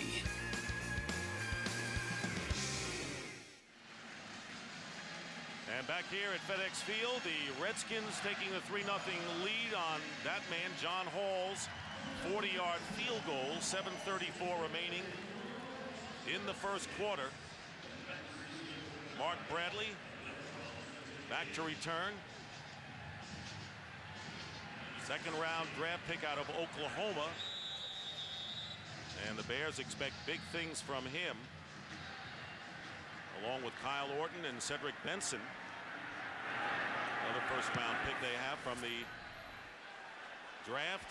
And Bradley at the 5-yard line. And a 16-yard return. And we're very pleased and honored to have with us the chairman of the Joint Chiefs of Staff, General Richard Myers, on this, General, the 4th anniversary of the horrendous 9/11. Thank you for being with us, and just tell us a little bit about what your day has been. Well, the day started in Arlington Cemetery. There's a memorial there, of course, for the victims of 9/11 from Flight 77 and from the Pentagon. And we started there with a service, and then we had a freedom walk down to the mall, and now we're here. So it's been a day all around 9/11. First and 10 at the 22. Kyle Orton, the rookie quarterback, trailing 3-0. And the pass is caught by Muhsin Muhammad for 8 yards. And we'll let you go after this. And, you know, it's amazing that 4 years have passed since that day. It is amazing. Another thing that's amazing is how the NFL has supported not only this day, but our troops. They've done a terrific job. And I'd like to thank them here on the air, because a lot of what we see here, the support we see, the flags that have been handed out, that's the NFL and a lot of corporations trying to support our troops, and we appreciate it very much. The NFL has been great, not only with everything with 9/11, but also now with Hurricane Katrina. Commissioner Rozell's down in Baton Rouge sorting some things out. So it's a great organization. Great organization. And I can tell you the troops appreciate it. Good. I can tell you that, as I'm sure the American people General, do. thank you for joining us. Dick, and thank you. Thanks for for the all that you opportunity. do. Thank you, guys. Thank you very much. Thank you. Honor to meet you. Honor to meet you guys. First down for the Bears as Thomas Jones picks it up. Chicago on their own 33-yard line, trailing 3-0 with under 6.5 minutes remaining in the first half. Play action. Orton getting rushed. A flag is down, and it's Jones out of the backfield on a crossing pattern, and he didn't get much anyway. A loss of a couple of yards pending the penalty. The initial signal is against the Bears, and it'll be holding. Holding, offense, number 76, 10-yard penalty, first down. And that's John Tate, who moved from right tackle to left tackle this year to strengthen the offensive line with the arrival of Fred Miller. And I don't think that's as easy a move as people think. A lot of people say, well, you're just moving from one side of the line of scrimmage to the other. But for a tackle, you've got the other leg back. You're kicking. It's a lot different going from the right side to the left side. And, you know, John Tate, he's going to go through some growing pains early on, I think. I think it's just a tough adjustment. Patrick Ramsey, you saw throwing again on the sidelines. First down and 20. Another penalty down. And here's Jones off the left side. And he is tripped up by Sean Taylor, getting 7 yards. And there's another penalty call. This one apparently offsides against the Redskins. Right on the ball, too. It's one of those things as a coach, you wonder how a guy can be offsides when he's lined up right on top of the football. And Taylor shaken up, and he'll walk off the field. Offside, defense nose guard, 5-yard penalty, first down. Sean Taylor now walking off, and we mentioned it earlier. Everybody on this staff considers him to be the best athlete on the team, and you saw him down in the red zone with the offense. The defensive coaches actually convincing the offensive coaches to get him involved in their red zone passing game because of his athletic ability. Great high school running back, and they say you take a look at some high school footage of Sean Taylor as a running back. It's as good as you'll see. So after the penalty, first down and 15. It was first and 20 moments ago. Bears up to the 28-yard line. Again, play action. Here's Kyle Orton going underneath to his tight end, Desmond Clark. And Clark is hit, getting back a little more than the original line of scrimmage. Gets about 5 or 6 yards with the Springs and Holdman making this tackle. And right now, I would say Orton looks, if nothing else, poised so far in this game. Well, that is the one thing that I don't think was a real question for the Chicago Bears, was how he was going to handle this from an emotional standpoint. He's very calm, very poised for a young man starting his first NFL football game. 3 for 9, 34 yards, not the greatest stats, not the greatest numbers, but no mistakes yet, and he's not rattled. You mentioned earlier, you know, it doesn't matter if he makes that mistake because he doesn't shy away from it. When he gets back out, he's going to continue to play the exact same way. And playing against a very tough defense. Here's the pass rush on the screen to Jones. Thomas Jones wins his way close to the first down as he crosses the 40. LeVar Arrington missed him initially, and he may be short by a couple of yards. And we showed you Sean Taylor going off before, and he was replaced at free safety by the veteran Omar Stoudemire. You know, you guys are talking about Kyle Orton, and you know, he had to prove it to me about his poise and how confident he is, and he looks like that today. But we're talking about yesterday with Brian Urlacher, how he hangs out with him, and I asked him why you know, a quarterback would hang out with a linebacker. He said he's one of the wealthiest guys on the team, and he belongs to the best country club in town. Smart guy. Another flag down, and they're going to blow the play dead. False start, offense. So, Tony. Number 85, 5-yard penalty. If you're a rookie, you want to play down. at the best clubs, especially in the Chicago area, right? And definitely hang out with the guy with the most money. This way he can eat for free also, Dick. That's one thing we can't overlook. Give him that rookie sob story. I'm only a 4th-round pick. You know, look at what you've done. You can help me out a little bit. Listen to Tony talk about eating. What did he lose, 117 pounds? Up to 117 now. Slim Jim out there. Probably 118 today with this 90-degree weather on the field. By the end of the day, you're going to be over 120, my friend. 3rd down and 7 for the Bears on their 36-yard line. Under 4 minutes to go in the half. Pressure again on Orton. Loses the ball, and now will cover up. A smart play, and don't take it for granted. A lot of players, rookies especially, would pick it up, try to run, and maybe lose it totally. A loss of 1 yard. It's a sack by the Redskins, 4th down and a kick. But again, that 5-yard penalty on John Gilmore takes him from a 3rd and short to a 3rd and medium. And that's not where you want to be. Lovie Smith wants to get him into the 3rd and short as much as he possibly can. And that ball just slips out of Kyle Orton's hands as he starts to move up into the pocket. But again, another seemingly innocent 5-yard penalty disrupts an offensive drive. Brad Maynard punting to Antonio Brown, who is hit immediately, did not call for the fair catch. And it was Carl Ford, good special teams player, making the play. 37-yard kick. Most important for the Bears, nothing on the return. We'll be back. Since 1978, the Hawaii Ironman's 140-mile human blast furnace has scorched the circuitry of the world's fittest athletes, like pro triathlete Chris Lee. In the 97 race, I was so dehydrated, my body just shut down with 50 meters left. 6 years of setbacks landed Chris at the Gatorade Sports Science Institute. With a new hydration strategy in hand, Chris snapped the tape at the 2004 Ironman Coeur d'Alene. I guess your stuff works. And that's the stuff of legends.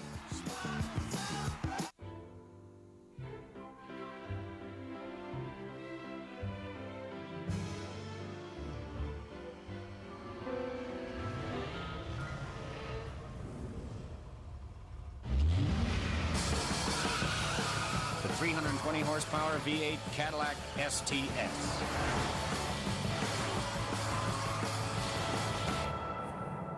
Let's dance. Breakthrough. Tonight, see why The War at Home is the most outrageous new comedy of the season.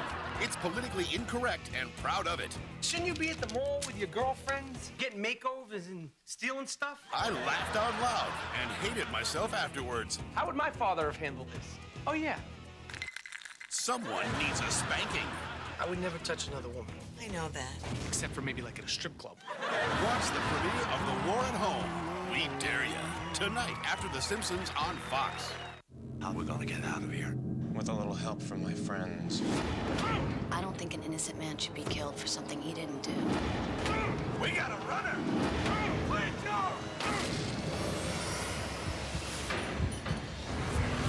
Prison Break, a 2-hour event at 8/7 Central tomorrow on Fox. Carl Ford made the Chicago Bears roster because his play on special teams. Bobby Wade inactive today. A good choice by Lovie Smith. But watch how smart at the end, too. Some guys would have just ran in and blown up Antonio Brown before he had a chance to catch the ball. He chopped his feet, slowed down a little bit, timed it perfectly. Redskins starting on the 28-yard line. Scott Brunell in relief of the shaken-up quarterback who started, Patrick Ramsey. Clinton Portis going off the left side and getting 5 yards on first down. Portis with 171 yards for the Redskins last year in their victory over the Bears in the regular season. As we get close to 3 minutes remaining in the first half, the Redskins have won their last 4 home openers, and Lovie Smith and the Bears want to break a string. They have lost their last 4 road lid lifters. So it's 2nd and 5 on the 33.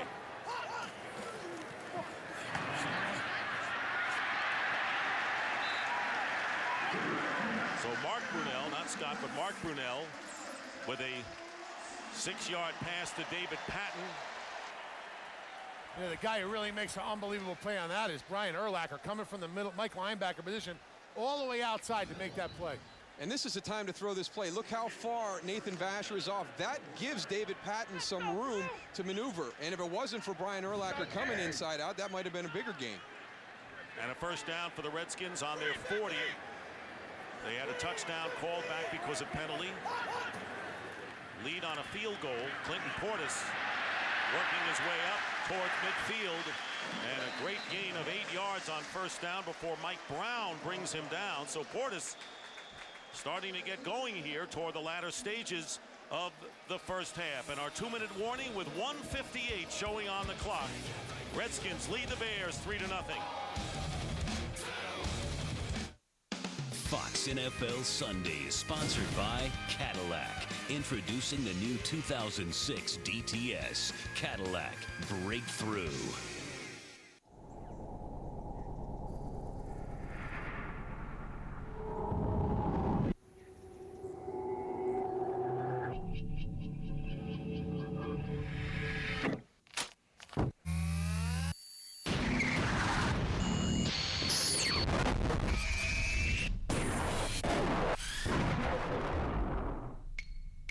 Bang.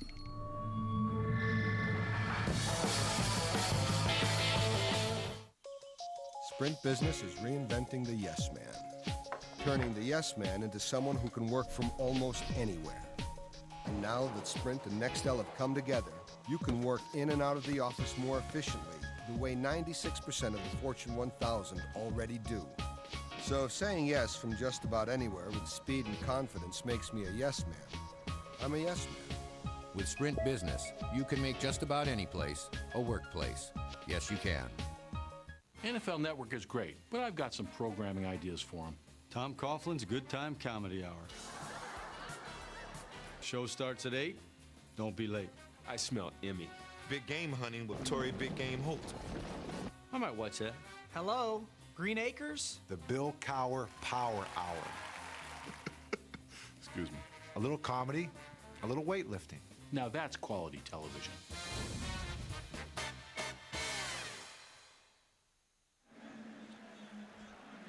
Tony reports that Patrick Ramsey has been cleared to come back, but Joe Gibbs still wants to hold him out, so Mark Brunell remains at quarterback. 2-minute warning, 2nd down and 2 for the Redskins on their 48-yard line.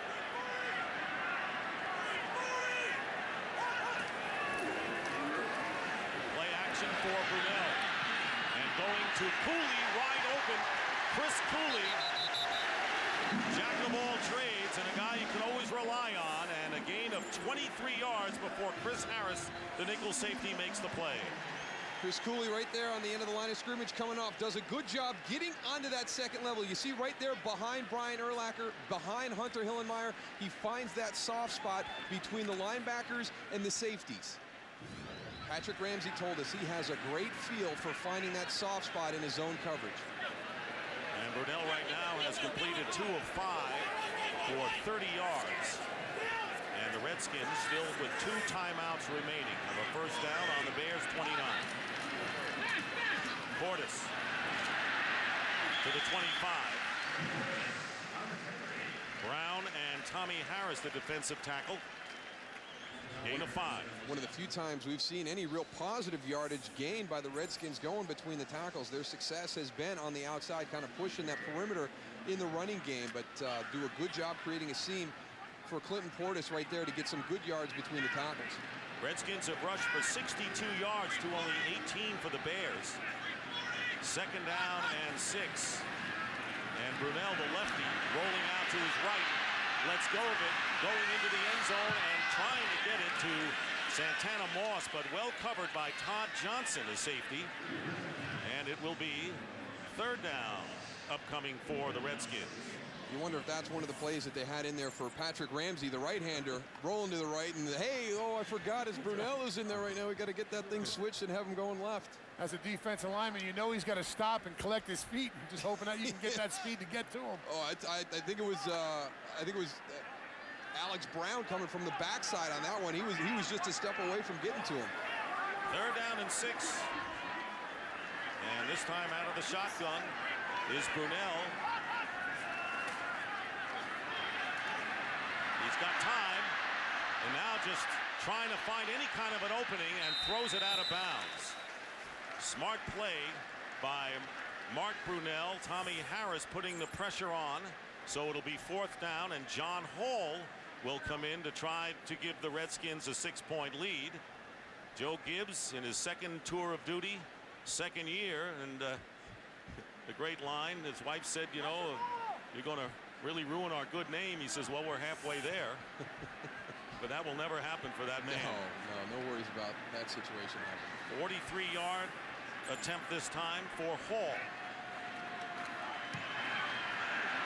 And Hall's kick, and it's good. So John Hall, the veteran who has had to fight some injuries in his career, has connected on field goals from 40 and 43 yards, and the Bears and Lovie Smith in the opener trail 6-0 with 1 minute remaining in the first half. Coming up on the Visa Halftime Report, J.B. Terry, Howie, and Jimmy Johnson will have scores and highlights from around the league on this opening kickoff weekend, and the Fox Sports Ticker will keep you updated with up-to-the-second stats. Redskins getting 3 on an 8-play, 47-yard drive. And in this kind of a game, Darryl, it looks like, 6 points. It's almost like a 2-touchdown lead the way these defenses play. When you're playing a game like this, you can't give away points. And a good play by Mark Brunell, just throwing that ball, getting it out of harm's way, not letting an interception happen, because field goals are going to be huge today. And that's what we anticipated coming into this, that these defenses would flex their muscles. I expected the quarterbacks to play a little bit better. Patrick Ramsey's on the sideline being roughed up a little bit. And Kyle Orton has had some opportunities to make some plays, but the defenses have really been the group that's flexed their muscles. The one good thing, though, Moose, is Kyle Orton really didn't put the Chicago Bears defense in a bad situation, you know, to give up points. He's really done a pretty good job of controlling the ball. He really has, and that's your big concern when you got a rookie quarterback. And, you know, he's lived up to all the billing that everybody talked about when we were around this weekend. Hall's kickoff, and Mark Bradley inside the 5 on the return for the Bears. And a great special teams play made by Rock Cartwright. And Cartwright limiting Bradley to only 14 yards and pinning the Bears back with under a minute to go. Well, one of the things Mark Bradley's going to learn in the NFL, you cannot come to a complete stop and try and change direction, because you're going to have a guy flying down the field to try and light you up. You've got to be able to make those moves on the go. As a return man in the NFL, you got to find a seam, hit it, just take your best chances. You come to a complete stop, you're going on the ground. Kyle Orton and the Bears on their 17-yard line. 56 seconds on the clock. And the pass caught, and it gets past the 30. Muhsin Muhammad for a first down. Muhammad already paying dividends in his first game as a Bear in the hurry-up offense. A 15-yard pickup for Chicago. On the 32. Here comes pressure from the secondary. And it got the job done. Walt Harris, another former Bear defender, got a piece of that ball and stops the clock, bringing up 2nd and 10. Now, that's one thing as an offensive lineman. You go to the coach on the sideline and you tell them, listen, they're getting their hands up. That's one thing a coach really doesn't have an answer for. And as a defense, it really frustrates a quarterback. 34 seconds on the clock. 2nd and 10 on the 32-yard line. And again, pressure from the secondary, and Orton's pass, and it's low, unable to hold on, was Muhammad.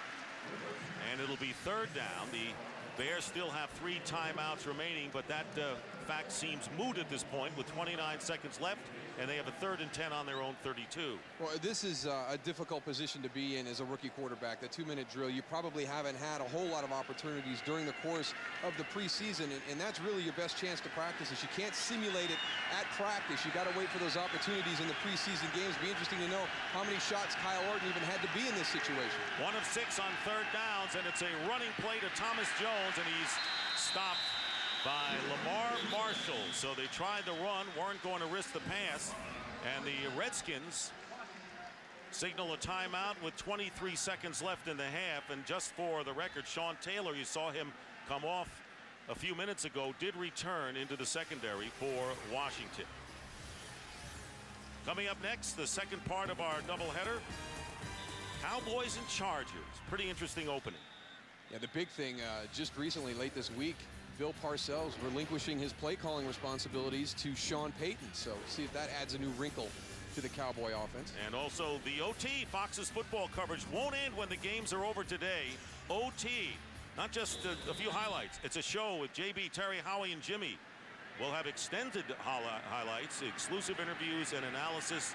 A look ahead to next week's actions. OT, stay with us at the end of the day. I don't understand this. I would be bringing these guys in and pressuring the punt. I mean, you don't really have enough time to get the return. You got 19 seconds left. In that situation, bring your forcers on the outside in, bring your return guy up, rush all 11 guys, because you're going to come out and take a knee right now. I guarantee you the quarterback will come out and take a knee. And in that situation, you know, you've got nothing to lose. Roll the dice. Be a little bit aggressive. Bring your guys that are on the outside that cover the gunners. I mean, obviously making sure that the Chicago Bears aren't going to try and slip something out real quick to take advantage of it, but put some pressure on it. You're at the, what, 18-yard line with 16 seconds to go? You're going to be in virtually the same spot without having your return guy back there. 49-yard kick.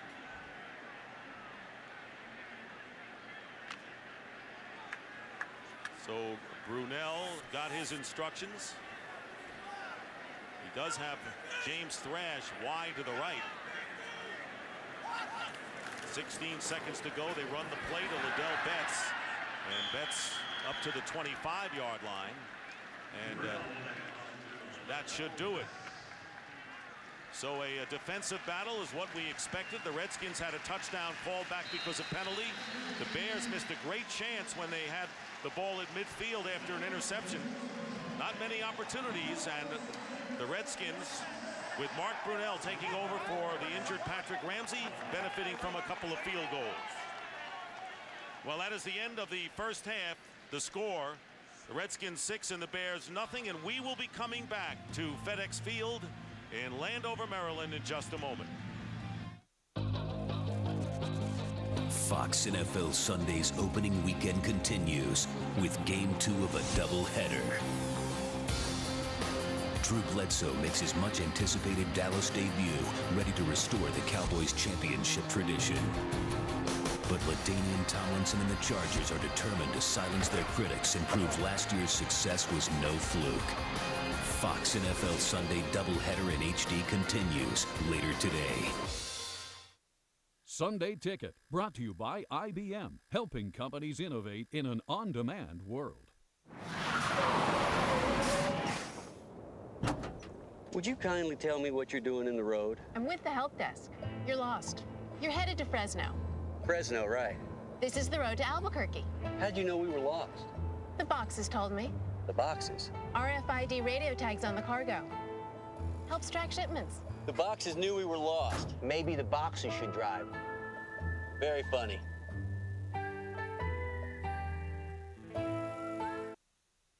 Bregman? Here. Brenner? Here. Carter? Here. Davis? Davis? Here. This back to school, you could take a quarterback to school.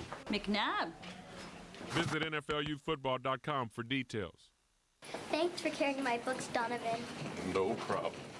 It's the NFL Take a Player to School sweepstakes. Visit NFLUfootball.com for details. The wheel goes round and round, we keep it moving, and they don't slow down. The wheel goes round and round, we keep it moving. Round and round. The wheel goes round and round, keep it moving. Oh, yeah. Keep it moving. Keep it moving. The wheel goes round and round, round and round, round and round, goes round and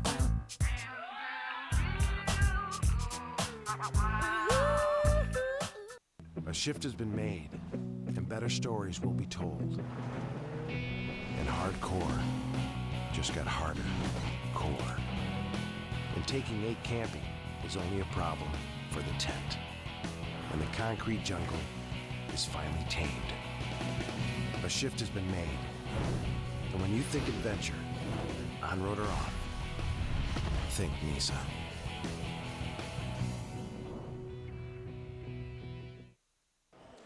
Well, the Redskins have held the Bears to 6 possessions, 6 punts, only 3 first downs, 1 for 7 on third downs. They have controlled the game and leading by virtue of 2 field goals. Opening day in Washington. And General Richard Myers, the chairman of Joint Chiefs, with the coin toss, Jessica Simpson, Nick Lachey early on, and a patriotic and dramatic start, and a rendering Roy Firestone in the national.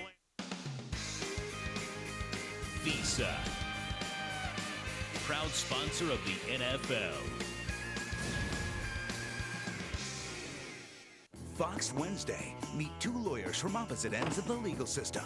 One plays strictly by the book. May I suggest you cut the sarcasm unless you want to be sanctioned under Rule 36B? 36B. The other Evidence code. Clearly you need it more than I do. plays by his own rules. Whoa! Together, they're taking on the cases no one else dares. Oh, this is fun. Dueling blackmail. Chris O'Donnell and Adam Goldberg are Head Cases. Premieres at 9/8 Central, Fox Wednesday. Fridays this fall on Fox. The executive producer of CSI takes on San Francisco.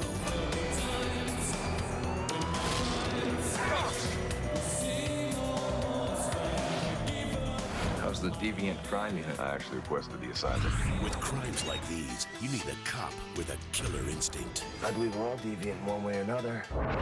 We're not all criminals. Killer Instinct. Series premiere Friday, September 23rd on Fox.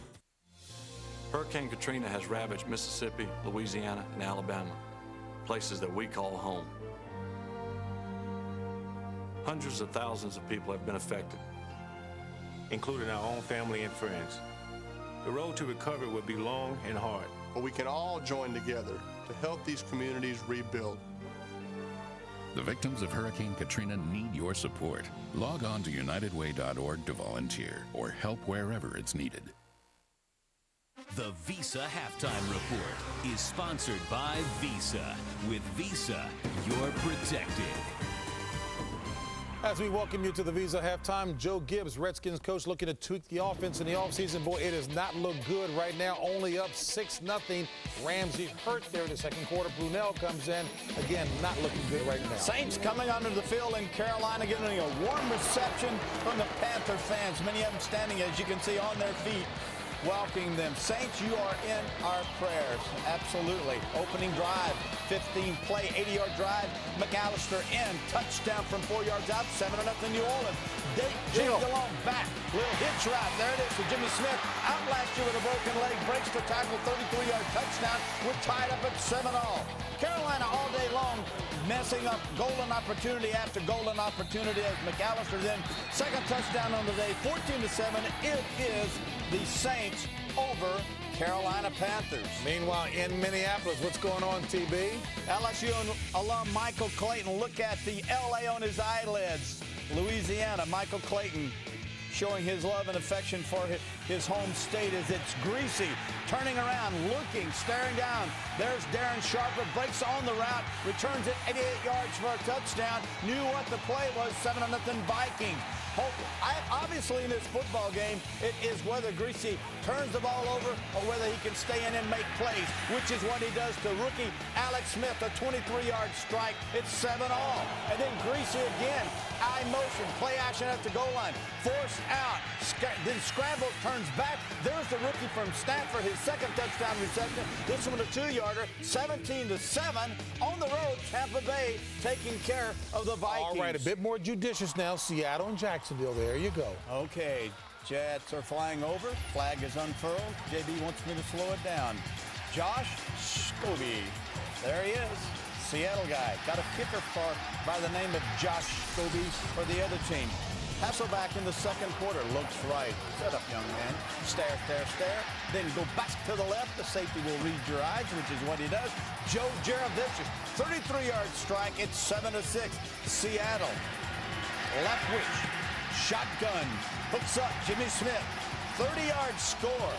And then Hasselback setting up again. A little from the slot. He finds Darrell Jackson on a 9-yarder. It is, what's the score? Take your time, Terry. Been a long time. 14-13. Seahawks on the road over Jacksonville. Wow, Steelers' first-team offense failed to score a touchdown in the preseason. Look at it, 27 points so far. Bills and Texans. Kansas City scores in $121. They're looking impressive there. They're hoping the defense will continue to do the job. 17-0 over the Jets in that one. Jimmy Johnson says the Dolphins have a lot of talent right now on top of the Broncos. Broncos look good in the preseason, but not delivering here right now. Bengals on top of the Browns, 17-10. The last time these two squads met, 106 points they scored. Washington, what's happening with the offense? Well, they're moving the football 190 total yards, but the problems with quarterback, it makes you wonder. You know, is Ramsey going to be the quarterback? The rookie Jason Campbell going to come in eventually? Brunell, is he going to be the quarterback? And that's giving them some problems because of the turnovers. Chicago keeping it close by playing close to the vest, conservative. Kyle Orton at quarterback doing a decent job. Playing good defense. Chicago noted for their defense. Greg Williams obviously did a great job last year with the Washington defense, and nothing has changed here, certainly. 1 for 7 on third down conversions for Chicago, 84 total yards in the first half. It's much of the same of what we saw last year. Where's the offense? You know what? Let's just bring in the rookie from Auburn, Jason Campbell, and let's just get this solved right now. Because you get tired of the fans and what Ramsey or Burnett. Let's just bring the rookie in and let's get it going. And I said the Dolphins. Who cares? The Dolphins have more talent than the struggling teams. So they're going to make the playoffs. I didn't say they had great talent. Skins and Bears second half. Bring in Campbell already. Wow. Why not? Are you not fed up with this? Yes. Okay. You're watching Fox Sports, broadcasting in HD and presented by DirecTV. Rethink TV. Sunday Ticket is brought to you by Tom Clancy's Rainbow Six Lockdown. Shh, don't hear us. We're I'm on the door. Copy that. Styles. All set. What's that sound? I don't hear anything. Let's focus, people. On my count, 5, 4, 3, 2.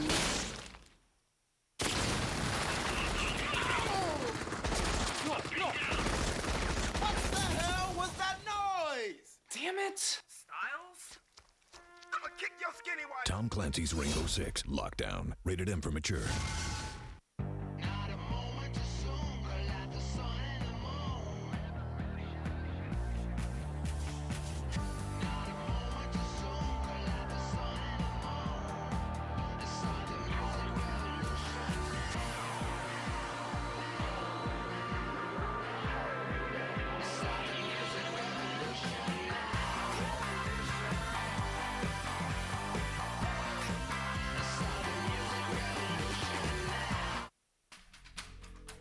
No fear for 60 minutes.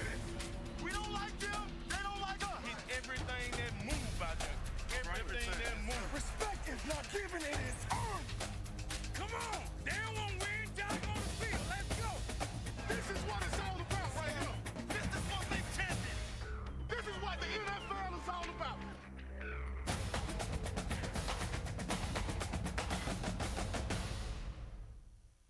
On the clock at the United Way draft is, we're just getting word of a trade. A high-ranking camper at the camping club has just confirmed they have traded up into this slot. We select Marshall Falk.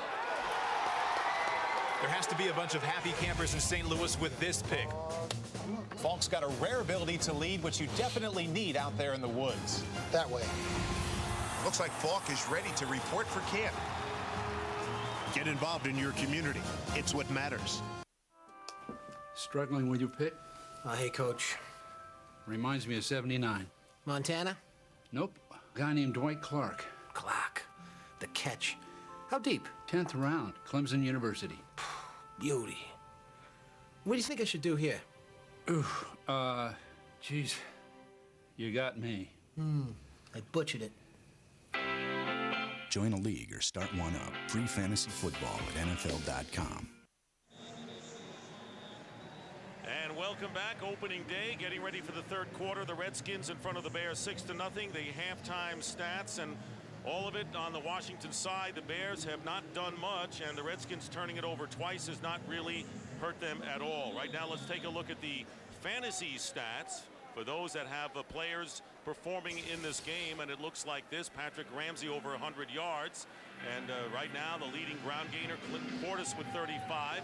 Santana Moss has 81 yards. For the latest in fantasy stats, log on to foxsports.com. So it's 6-0 now, and the question is the Redskin defense picking up where they left off, or are the Bears really stalled with rookie Kyle Orton? He's been poised, but hasn't put in any numbers. He's been poised, but he hasn't been very efficient. I don't know if that's lack of opportunities, but we talked about it at the top. This team is going to be built around a great defense and a strong running game. The defense has held up their side of the bargain. They haven't been able to run the ball very effectively. That's got to improve in the second half, and we're going to have to wait and see the decision by Joe Gibbs. Does Mark Brunell continue and finish out this game, or does he bring Patrick Ramsey? And he's been cleared by the doctors, but we're not sure what that decision has been right yet. Well, Ramsey has the helmet on, if that means anything. And the second half kickoff, Antonio Brown on the return for the Redskins.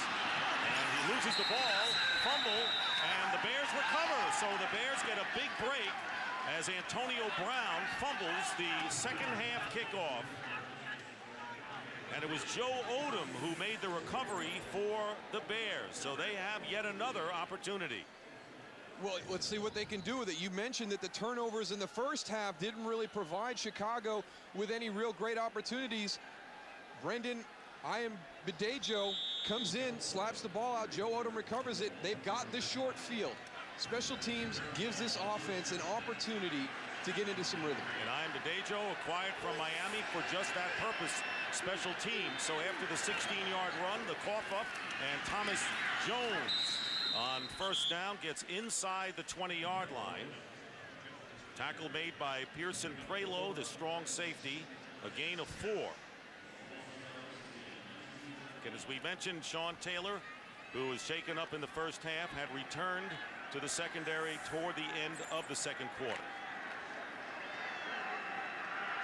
Second down and 6 at the 19. Muhsin Muhammad to the bottom of your picture. The only player split wide, and here's Jones again. Going off the right side, picking up a couple. 2-yard gain. And once again, the Bears faced with the red zone offense, which has perplexed them last year and so far today. Well, there weren't many categories on the offensive side of the ball that the Chicago Bears weren't last in the NFL, and that's the reason that Ron Turner has been brought in. But you know, we talked about the importance of points right here, but because Chicago has been ineffective moving the ball, how many more opportunities will they get down here? Maybe more important for them to get the touchdown than the 3. 3rd and 4. The ball is at the 17 of the Redskins. And Kyle Orton looking to throw, and his pass is caught by Muhammad, and he appears to have enough for the first down. Muhsin Muhammad with the catch, and let's see where they spot the ball. They had to get to the 13.5-yard line, and it is a Bears first down. Kyle Orton with a big 3rd down conversion right there. Gets you 3 more sets of down, a chance. Gets it to Muhsin Muhammad on the move. And you talk to Ron Turner and you ask him, so much expectations on Muhsin Muhammad, but he said everything and more. What, 7 more touchdown passes last year for Carolina than the entire Bear receiving corps, going into the end zone and beyond. With Muhammad, the target was Kyle Orton, bringing up 2nd down. This is the area of the field that will be a challenge for Kyle Orton because, you know, Lovie Smith is worried about how he'll perform against the zone defense. You get into the red zone, that's what you're going to see. They're going to try and bring pressure with the 4, sometimes only 3, and drop everybody into coverage and try and fill these zones. So we'll see if the concern by Lovie Smith is justified, but I'd be shocked if at some point Greg Williams doesn't roll the dice a little bit and try and shake him up. Good place for a blitz, 2nd and 10 at the 13-yard line, and they're going to run it to Jones, trying to fight his way to the 10-yard line, knocked back, but the forward progress will be about the 10. So give him about 2 yards, and it was Marcus Washington, the outside linebacker, and Marcus Washington last year, the only Redskin to go to the Pro Bowl. Breakout season for him, and that will bring up 3rd down and 8. Ron Turner, they're trying to find something right here to convert this first down or get a touchdown. They bring in Gabe Reed, who is a tight end who can do a lot of things. There he is, number 82, 3rd and 8. The ball is at the 11-yard line, and Orton's pass thrown underneath. Down to the goal line is Justin Gage with his first catch of the game, and stopped from going in, but it'll be 1st down and goal at the 1. A 10-yard pickup to the tall Justin Gage. Justin Gage is on the outside. You see him come through. A nice field, tries to get picked up right there. Lamar Marshall trying to get up and squeeze that, but a good route by Justin Gage finds the soft spot in that zone we were talking about. Kyle Orton also does a nice job of standing in there. Moose, he was going to get hit, knew he was going to get hit, but gets the ball off and gets the first down. So it's 1st and goal. Gage's first catch of the day. He began as the first string receiver, and Jones goes in for the touchdown. Thomas Jones scores. So the big 3rd down pass to Justin Gage and the 1-yard run by Thomas Jones, our first touchdown of the day, and right now we're tied. I just think it's very critical for the Chicago Bears to take advantage of an opportunity like that. You had the interceptions in the first half, and they weren't able to generate anything out of it, but here they're able to punch this one in for a touchdown. Mark Edwards leads through up on Sean Taylor, but everything is so hardly earned today when you're trying to run the ball, and there's a reaction. That's why this guy's been kind of embraced by the coaching staff, his players. You know, you can want to hang around with Brian Urlacher as much as you want, but he's got to accept you and bring you in, and that speaks volumes for a young guy like Kyle Orton. 4th-round draft pick, and now Doug Bryan, the new place kicker, taking over for Paul Ettinger, who now kicks for the Vikings. The extra point to give the Bears the lead, and it's good. And the Bears lead by a score of 7-6, taking advantage of the fumble on the second half kickoff. Thomas Jones with the score. Chicago up by 1.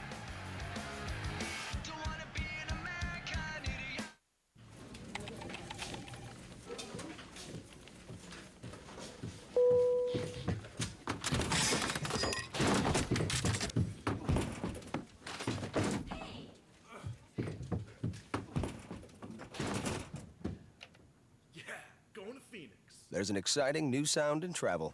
Introducing Ding. Get exclusive low fares sent directly to your desktop. Deals that are available only for a limited time and only by downloading Ding at southwest.com. Great taste. Great taste. Less filling. What do we look for in a recruit? Well, you need skill. On the field of beer, there's no time for hesitation. You have to be quick. You may have only seconds to spot a nut Miller Lite. You got to have substance. This is not a job for the weak. Personal style, very important. Roughing the palate! Roughing the palate! Finding one with all the right stuff, well, that's just rare, isn't it? What do you feel like tonight, chicken or beef? Whatever. Just pick one. Want more variety? Welcome to Chili's. Hurry in to Chili's now for our new Triple Dipper dinner for just $9.99. Build your own full meal from 7 of Chili's dippable favorites, like our famous boneless buffalo wings, new Chipotle lobster rolls, or our new hot spinach and artichoke dip. New Triple Dipper dinner, just $9.99 for a limited time. Come on, live a little. This telecast is copyrighted by the NFL for the private use of our audience. Any other use of this telecast or of any pictures, descriptions, or accounts of the game without the NFL's consent is prohibited. Fox NFL Sunday is sponsored by Southwest Airlines, proud sponsor of the NFL and official airline of Super Bowl 40.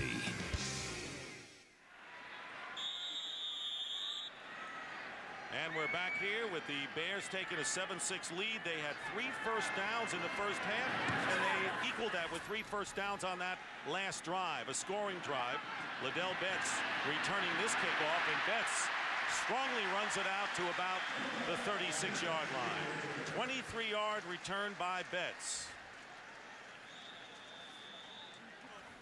All right, we got both quarterbacks on the sideline. Joe Gibbs playing his little play here with both of them having the helmets on. Don't know who's going to be back. Back in a minute.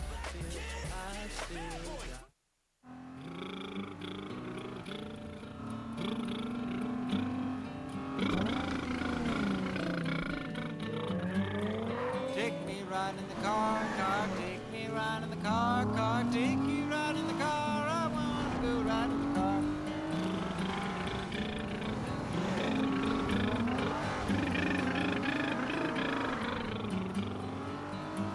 Click, clack, open up the front door. Click, clack, open up the back door. Front, back, clickety, clack, riding in my car.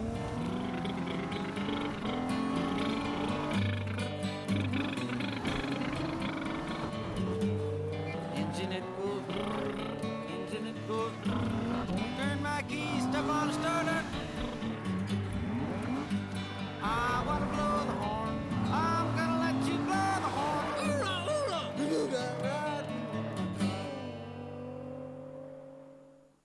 Can you imagine your whole life being all about the worst thing you ever did? You killed 4 people. On the season premiere of House, if all men are created equal, Death row guy is dying. is every life worth saving? Are you trying to prove that who someone is doesn't matter? Our job is to diagnose it. Last season's hit returns with the most shocking episode ever. I need to know, can I trust you? House, the season premiere at 9/8 Central, Fox Tuesday. Viewer discretion advised. There's an easier way to get the gear the pros wear. For a free team catalog, call 877-NFL-SHOP. Fox NFL Sunday is sponsored by Nissan, who reminds you to shift the way you move through the world.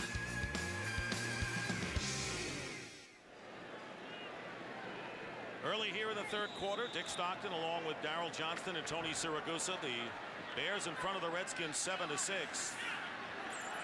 And starting from the 36-yard line are the Redskins. Mark Brunell remains at quarterback. Tony pointed out both quarterbacks side by side had the helmet on. And a quick pass on the outside to David Patton, possessor of 2 Super Bowl rings with the New England Patriots. Charles Tillman stops him after a pickup of 3. I just think there's a few defenses in the league that play is just not really successful, and I put Chicago on that list. Too many guys that the pursuit of the football, a lot of team speed. That play, not one of my favorites. Full day of action here on Fox on the opening weekend. Cowboys and Chargers. Most of you will see that coming up next. Packers and Lions for some of you. Here is Brunell and James Thrash with the reception up to the 41-yard line. So, now let's talk about some of these games, opening games. And, of course, Drew Bledsoe, the new quarterback for the Cowboys, San Diego Chargers, surprise last year. Yeah, Antonio Gates not going to play, the big tight end. The Cowboys, new look on defense, playing very well. The Packers is a team that I'm interested to see. It's a lot of question marks about which direction that team is going to go. They've won the NFC North the last 3 years in a row. I think they're going to give a strong challenge from all three teams in that division. 3rd down and 6 from the 41-yard line of Washington. Brunell out of the shotgun gets the rush, completes it to Thrash, and he's got the first down. Play has been blown dead, even though he lost it after the tackle just short of midfield. A 6-yard pickup with Vasher, who has an interception today on the stop.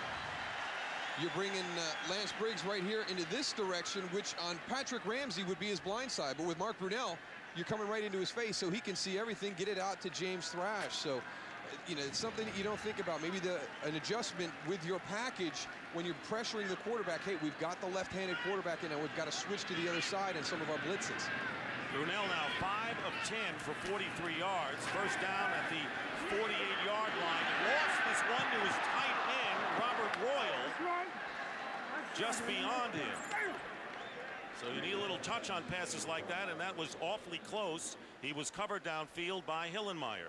Well, I hope that Patrick Ramsey and Kyle Orton were both watching that throw, because that's been something that's been said about both of these young quarterbacks. Is it's not just about arm strength in the NFL. You've got to have touch and be able to fit the ball into certain spots. And Mark Brunell showed some really, really good touch right there. Almost got it to Robert Royal.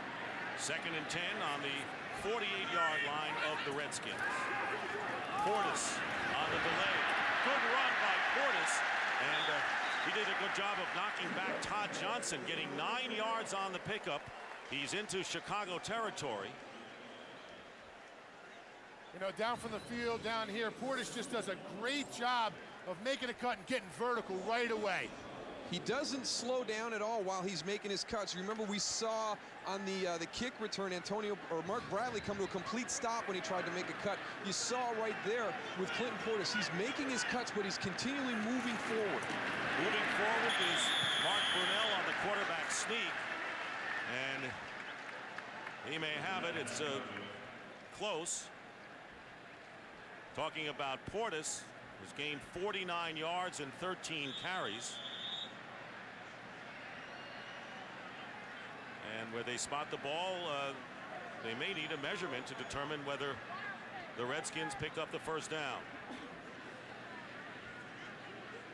From the yellow line, which is unofficial, they appear to be shy by inches.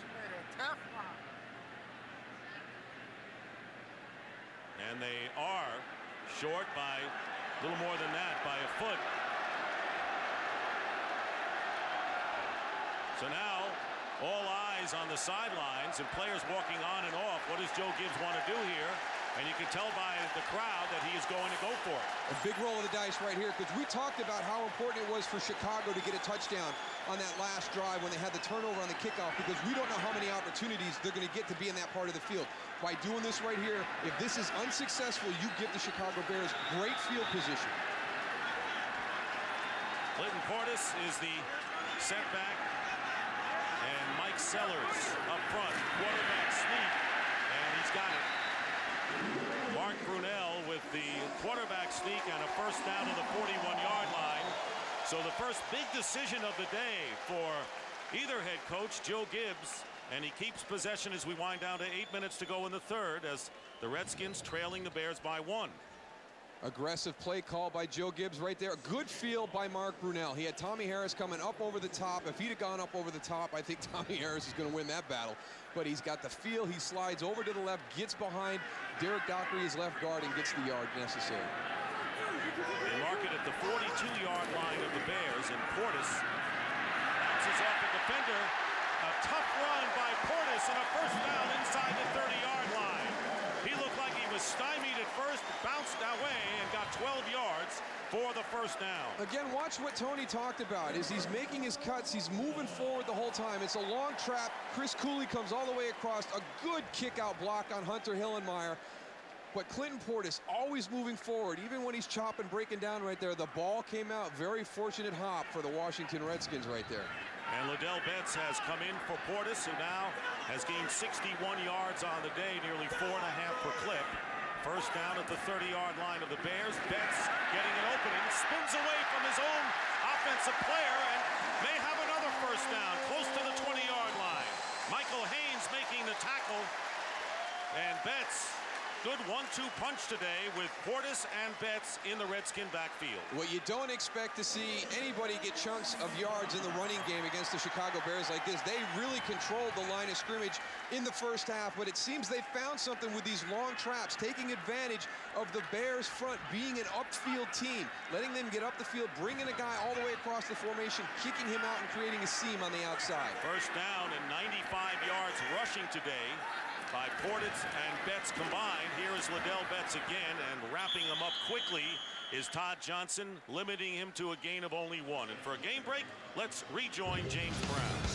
Hey, Dick, Washingtonian Byron Leftwich went to H.D. Woodson High School, hooking up here with his favorite receiver, Jimmy Smith.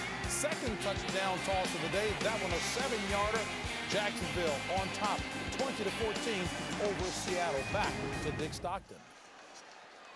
All right, well, Seattle favored by most to win the NFC West, trailing on the road. Long trip for the Seahawks. On the fake end around, and open is the tight end Robert Royal, and he has a first down. And this is the best offensive showing of the day that the Redskins have exhibited. 11-yard pickup, Mike Brown making the tackle. It'll be first and goal. Physical running game, physical running game. Here's going to come your go sweep. They're going to pull everything out, boot all the way back across. You get somebody running, you get that aggressive style of defense, and we've seen a couple plays where they're starting to take advantage of what the strength of the Chicago Bears defense is. Getting them upfield, getting a trap on them, now using the pursuit to get a bootleg on the outside. First and goal for the Redskins at the 7-yard line. And here is Portis getting close to the 5 on first down. 3-yard pickup, and Darrell, it seems that once the Bears scored a touchdown, it looked like they opened up the waves. All of a sudden, the Redskins came down impressively with their best offensive sequence. Well, that's the thing you have to remember. When you've got an offense that's struggling, your defense is on the field for a long time. They're going to get tired. That's why you see a lot of the defensive linemen being rotated in and out. You know, these guys have been out there for quite a bit this afternoon, and the offense gets a short field last time. There might be a little bit of fatigue out there. Brian Urlacher calling the defensive signals. It'll be second and goal at the 5. Here's Portis churning for extra yardage. And let's see where they mark his forward progress. Might be as close as the 3-yard line. Tommy Harris driving him back. It'll bring up third down and goal for the Redskins as we near 4 minutes remaining in the third quarter. Bears leading by 1. And Sean Taylor again has come into the game. Sean Taylor, the outstanding athlete who's free safety, has come in on offense for the second time today. You got both your red zone threats on the same side of the field. Sean Taylor and Chris Cooley out to the right. Third and goal, and Mark Brunell's pass, and it'll be caught at the 1 by Cooley. Joe Gibbs has got another tough decision. Chris Cooley's going to come in motion. Sean Taylor goes up the field, gets to the outside. He just turns and tries to hook in that little soft spot. Todd Johnson did a good job, and Joe Gibbs saying, I'm going to be conservative here, and I'm going to go for the 3. It'll be a 19-yard attempt by Hall to give the Redskins the lead. Chris Cooley's got to push that into the end zone, knowing that it's such tight coverage that he's going to have to come back to make that catch. He got to the end zone, but he had to come out of it to get the catch. You've got to give yourself enough yardage so when you come back for the ball, you're still in the end zone. John Hall's field goal attempt is good. He's 3 for 3 today. And the Washington Redskins have regained the lead. 9-7 over the Bears with under 3 minutes remaining in the third.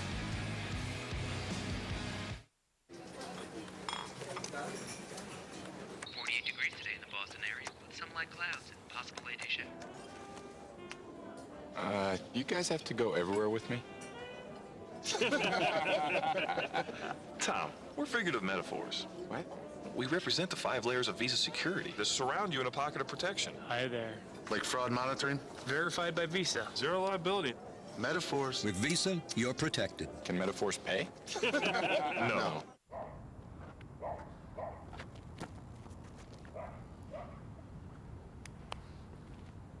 Who says you were out of shape? Go deep.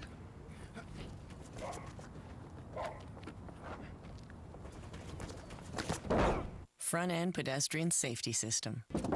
Just one of 120 not-so-standard features available on the all-new German-engineered Passat. Touchdown.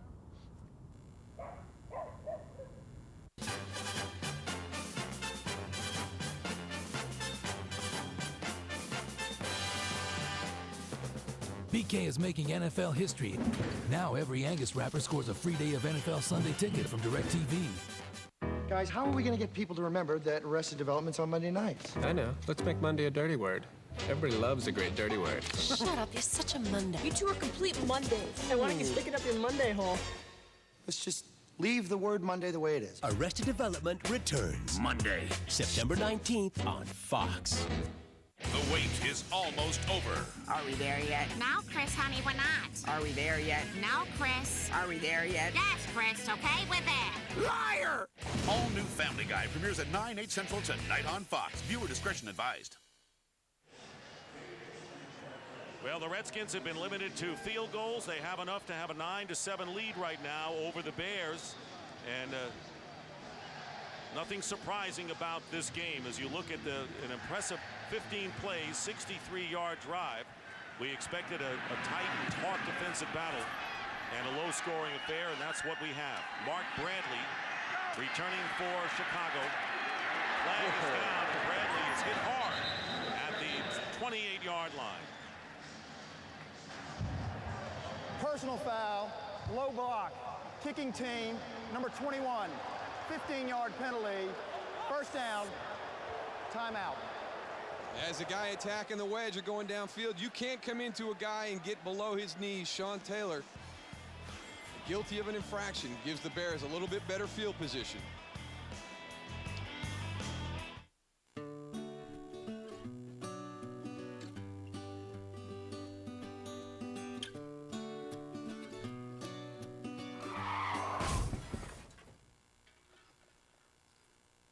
Accidents happen.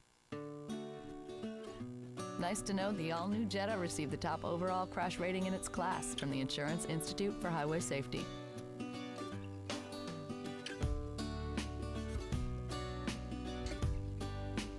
I'm here to show you how the new Right Guard Extreme Power Stripe works. Let's say these guys are the Power Stripe. Red Rover, we call Billy over. And this guy's Odor. But now it's 25% stronger because we supercharged the stripe with Dry Tech. Red Rover, we call T-O-over. You do not want to be Odor. We call Javon over.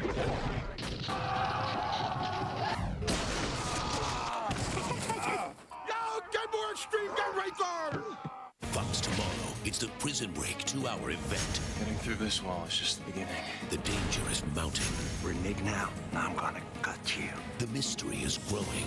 Your fingerprints were all over the gun. It was planted. And the path to freedom is about to be exposed. The tattoos, there's a maze. Get away from me. You gotta show them to me. I said, get away from me.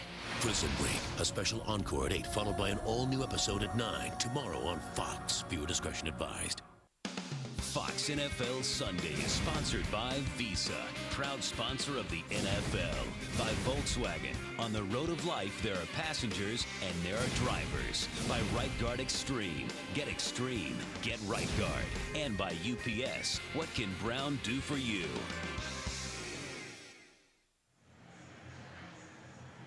Here's Sean Taylor right here. Watch as he comes down and attacks the wedge. He goes low on John Gilmore, number 85. You can't do that. Quarterbacks get a lot of protection. You got to take care of those guys in the wedge. That's not a real fun job. As a result, Kyle Orton and the Bears will begin from their own 42-yard line, trailing the Redskins by 2, going to the air on first down and getting good protection, going underneath to the tight end Desmond Clark, And Clark loses it. And the Bears maintain possession close to the first down. Marcus Washington was on the coverage. Moose, you know, every time these Chicago Bears are going to cross the 50, you have Ron Turner up there. You know he wants to go downfield for the big one. Here come, hold your breath.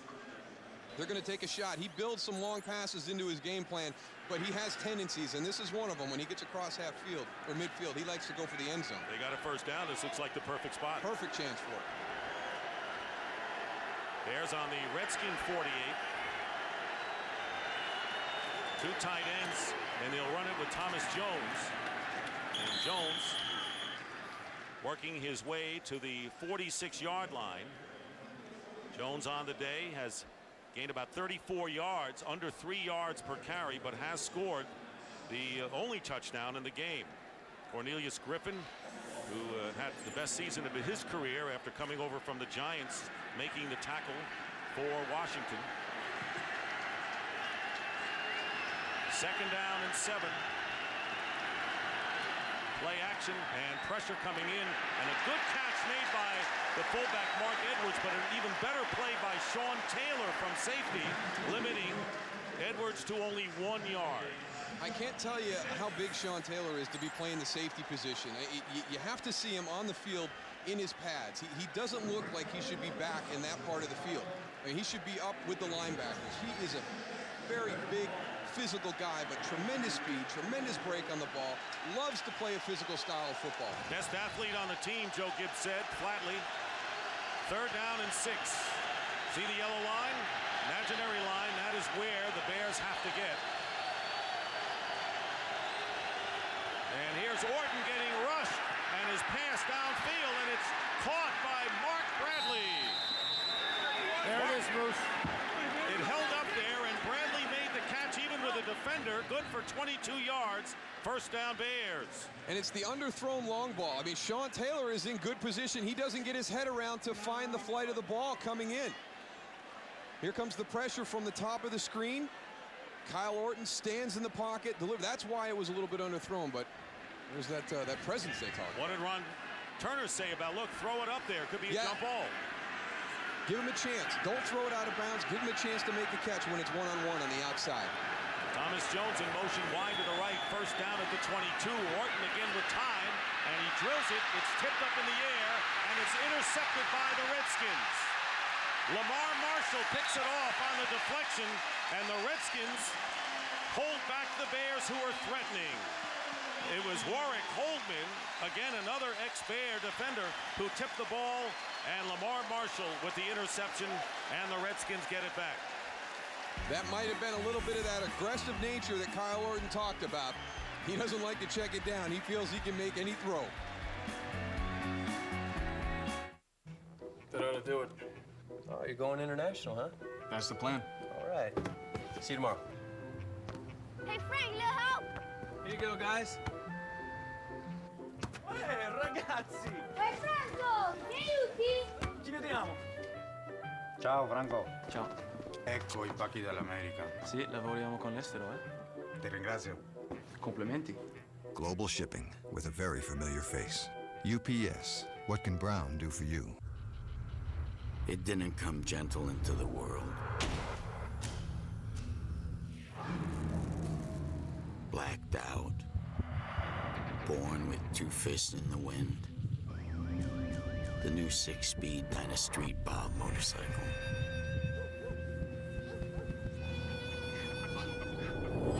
Let there be dark.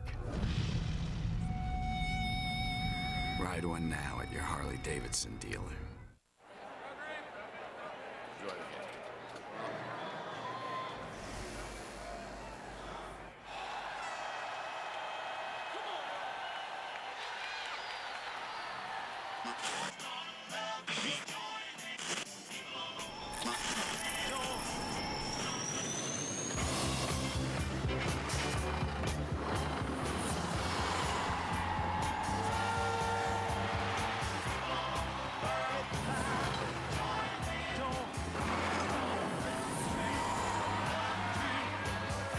Starts out cold, ends up refreshing. Coors Light, official beer sponsor of the NFL. Well, this is that zone coverage, and you're afraid to try and force it. Look at all the defenders for it. Number 5 is going to be coming in from the other side. Kyle Orton, I don't know if he didn't see Warwick Holman or if that's just some of that aggressive nature trying to fit it into a tight spot. And the Redskins on the 6-yard line with 6 seconds to go. Clinton Portis. Look at the run by Portis. 3 Bears chase him down. And he is finally tackled just short of midfield. 41 yards for Clinton Portis. And Joe Gibbs said we want to give him some more room to run, and they have. That's the end of the third quarter. The Redskins lead the Bears 9-7. Fox NFL Sunday continues after a word from your local Fox station. You're watching the NFL on Fox. Sunday Ticket is brought to you by Bridgestone Tires. Passion for excellence. The wheel goes round and round, we keep it moving, and it don't slow down. The wheel goes round and round, we keep it moving. Round and round. The wheel goes round and round, keep it moving. Oh, yeah. Keep it moving. Keep it moving. The wheel goes round and round, round and round, goes round and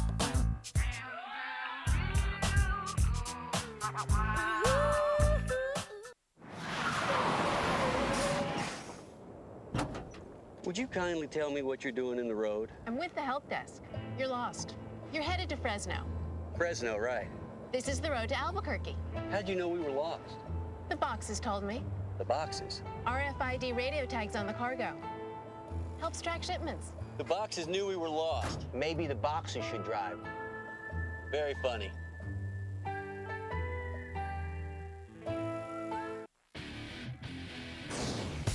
This week on NFL Total Access, we'll fire a Bills cam for their Pro Bowl linebacker Takeo Spikes, check in on the fantasy team of Curb Your Enthusiasm's Jeff Garland as he pays us a visit in studio, and ask Kyle Orton how he's feeling after his first NFL start, as well as spin you around the league with all the injury reports and news to help you with your fantasy roster. That's this week at 7 on NFL Total Access.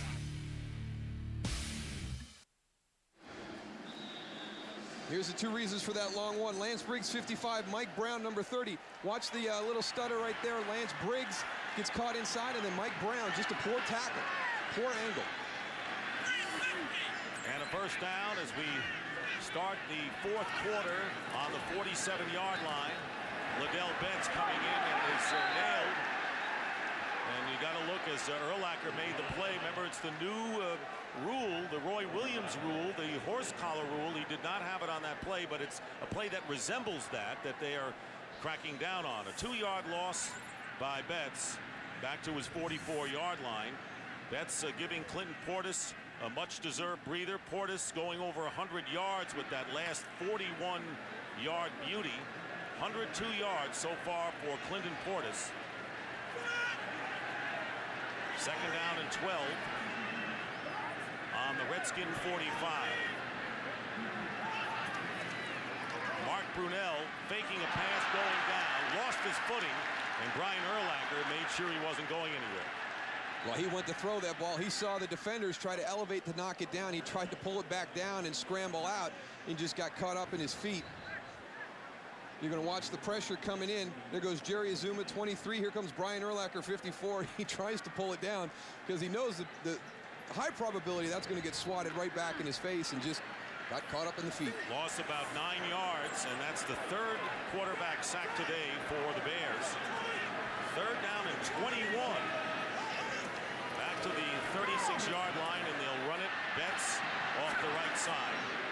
And he is dropped at the 41-yard line by Lance Briggs. So the Redskins, after preventing the Bears to score on an interception and then a 41-yard run by Portis to get out of trouble, will have to kick it away with Andy Groom coming in.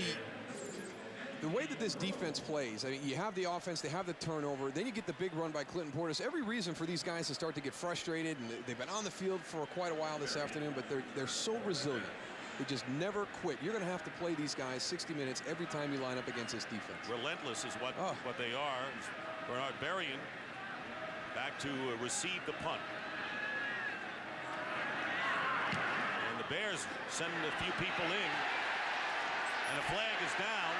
And Berrien is down as well at the 24. So the crowd yelling. There were 3 Bears storming in on Andy Groom. James Thrash making the tackle on Bernard Berrien. They're trying to decide whether it's running into the kicker, roughing the kicker, or no call. Remember, if you're blocked into the kicker by the kicking team. Running into the kicker. Defense, number 59. Penalties decline. Timeout. So the 5-yard penalty would not have given him the first down. It's declined, and the Bears will go on offense again in a close 9-7 affair.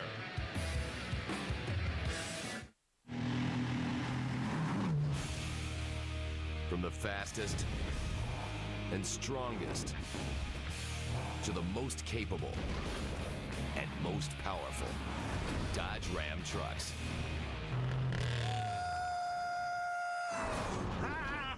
Matched by none, envied by all. Come on, man, floor it! Now get our employee pricing plus $4,500 combined cash allowance, which gets you a Ram 1500 ST for around $14 grand.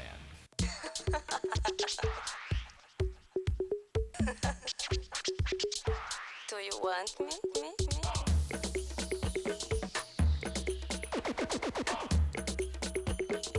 Do you want me?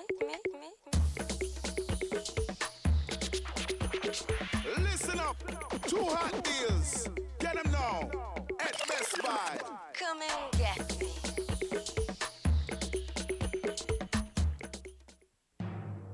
It's chilly out there, so prepare.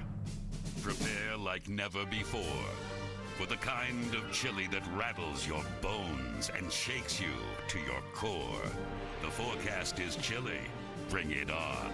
That's what the true fans say. A goosebump-raising chili that gets inside you and steals your breath away. Campbell's Chunky Chili, with beans and without.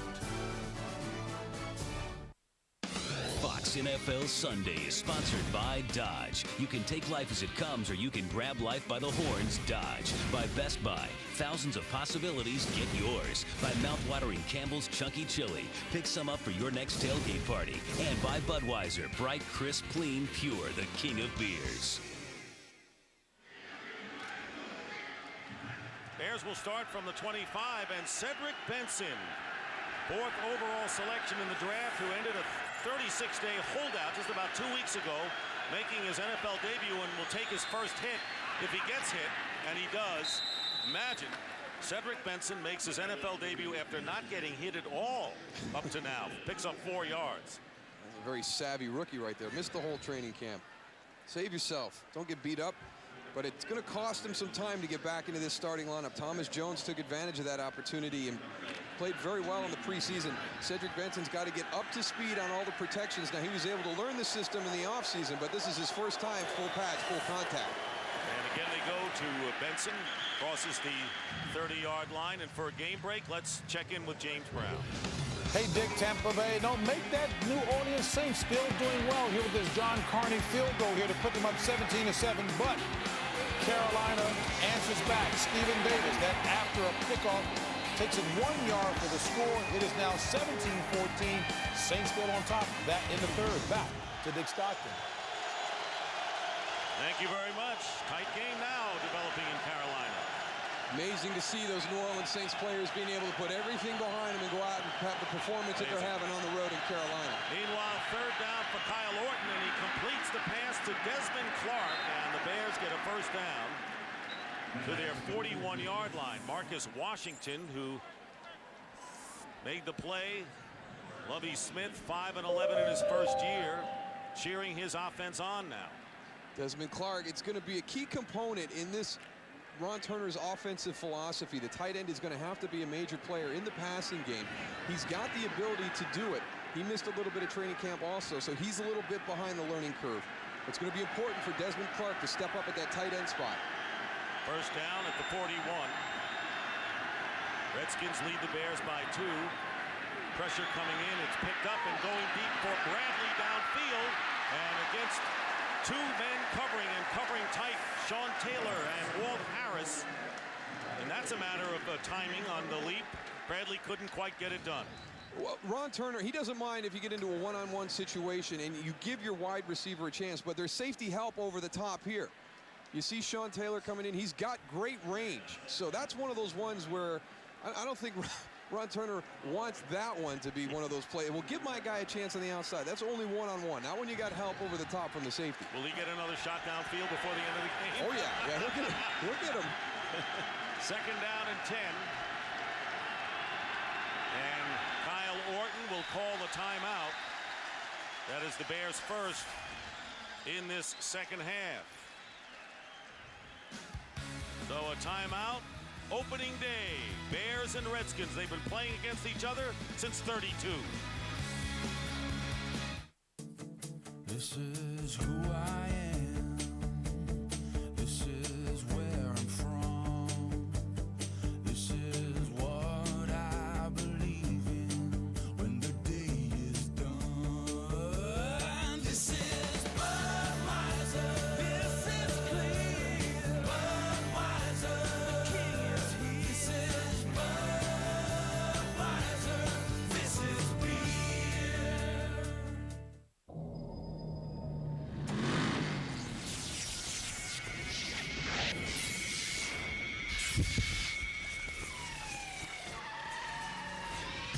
Plug me in, move with the heavy power. Call Benny, dark shades, straight to Hemi. Burn up the road, straight away, in control, the mastermind. Reach right past your fine. Mechanically built, speed design. The charger factor, you wanna reach it? Unleash it. People everywhere are experiencing a breakthrough. Taco Bell's Big Bell Value Menu, featuring the half-pound beef combo burrito with double the beef. To keep your stomach and your wallet full, think outside the bun. Bregman? Here. Brenner? Here. Carter? Here. Davis? Davis? Here. This back to school, you could take a quarterback to school. McNabb? Visit NFLUfootball.com for details. Thanks for carrying my books, Donovan. No problem. It's the NFL Take a Player to School sweepstakes. Visit NFLUfootball.com for details. What's the word worse than sad? Heartbreaking. Heartbreaking. That's, to me, I mean, that's horrific tragedy. I mean, words can't describe. Remains the overriding story for the nation, punctuated with today, opening Sunday in the NFL. Kyle Orton's pass, and the catch is made by Muhsin Muhammad. 7-yard pickup for Muhammad. That is his 5th catch of the day. 5 catches for 54 yards, and it'll be 3rd down and about 3 for Chicago. Nice little extra lunge at the end of that play by Muhsin Muhammad to get him into a manageable 3rd down situation. The crowd's starting to be a factor down here for the first time today, guys. They've been a big factor for the Redskins for many years, especially at old RFK, Tony. 3rd down and 3. Orton's pass caught for the 1st down by Muhsin Muhammad. He has been Mr. Clutch all day. 5-yard pickup, and Muhsin Muhammad has gained over about 11 yards a catch. Keeps it going for the Bears in Redskin territory. You know, a lot of fans want to go and make a lot of noise when the opposing team's offense is on the field, but they don't really get it, because sometimes it affects the calls that a defense tries to make and the adjustments that they try to communicate amongst themselves also. Great point. It's not just the offenses it's affected, because there's communication as well by the defensive group. Here's Cedric Benson, and not much there. Maybe 3.5 yards for Cedric Benson, who was the 4th pick, as were many Chicago Bear running backs in the past, including the great Walter Payton. In fact, in Walter Payton's debut, many of the fans in Chicago are aware of that, he rushed 8 times for 0 yards. And he gained a few more since then. Ominous beginning. Quick change after that. Second down and 6 for Chicago on the Redskin 43. Thomas Jones has returned to the backfield for the Bears.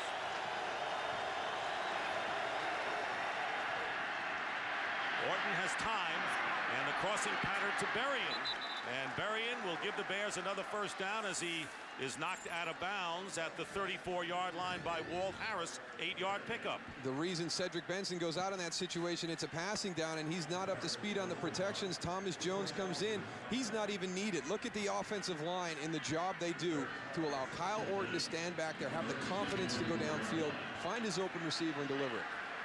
And you're absolutely right, and you saw Orton's numbers a few moments ago. Now he's at 14 for 25. Jones gets bounced back and will lose yardage on the play. He'll lose a couple thanks to Walt Harris, who's played a big game today for the Redskins against his former team, a loss of 3 yards. You heard Tony talk about going on the communication for the Redskins. The Bears trying to go on the quick count to take advantage of that, to prevent them from being able to do different things. Yeah, they're doing a lot of movement, the Washington Redskins up front. And Kyle Orton smart enough, like you said, Moose, to come out with the quick count and keep him off balance like we talked about earlier. Second down and 13. Bears on the Redskin 37. They're showing a blitz from the corners once again. Flag is down, and we'll have a false start penalty. False start, offense, number 69, 5-yard penalty, second down. That's the right tackle, Fred Miller. So you're at 2nd and 13, and now you tack 5 more onto that. Is that 18? Something like that. All right. Well, look, just checking. You were the math major at Syracuse, which you were not, I'm sure. I thought you were quizzing me. I wasn't sure. I was going to ask Tony, but you. I got a calculator down here. What do you need? 2nd and 18, right? 13 and 5. Back to the 42-yard line. Here comes your blitzes right up the middle. Flag down again.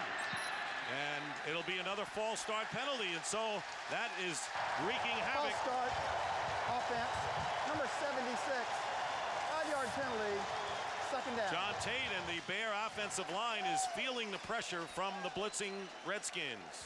The Redskins are doing a phenomenal job of lining up, moving around, keeping that offensive line off balance, and they're just having a mass confusion on the line of scrimmage, especially with the noise down here on who's blocking who. The longer they sit, the louder it's going to get. They got to get back to that quick count they were using earlier, even in this long yardage situation. Well, now it's 2nd and 23, way back to the 47. There it is again, Moose. And another penalty. Offense, number 74, 5-yard penalty. Greg Williams getting it done. Lovie Smith is puzzled over this. 3 different offensive linemen called for the false start on 3 successive plays. There's a man we've been talking about, Ron Turner. He's got to be just going crazy right now. I don't care. You're on the road. It's the opening week of the NFL. Yeah, it's loud here at FedEx Field, but you've got to be able to sit in and be able. You cannot do that 3 times in a row. It's just going to get worse from here on in, guys. This crowd noise is unbelievable. Bears back to their own 48. 3rd and 28. Boy, what a reversal for the Bears after they had clicked on a few passes. Looked like they had a threat going. Loss of 10.5 yards, and it was LeVar Arrington who put the pressure on. What a great performance in this series by the Redskins defense.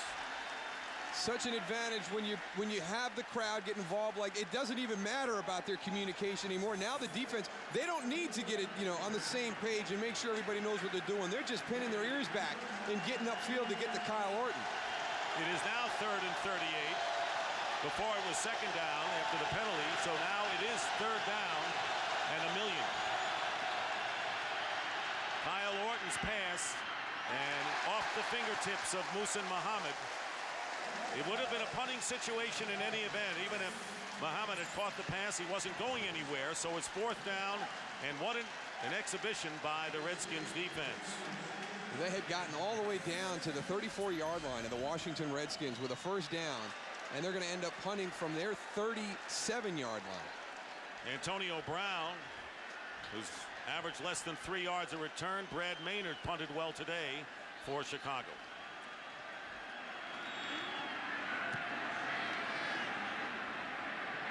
toward the sideline. Brown will let it bounce. And it is down by the Bears at the 23. 5:42 remaining in the fourth quarter. The Redskins cling to a 2-point lead. Pro football. A game for the ear and the eye. A 3-hour carnival of color, sound, and action.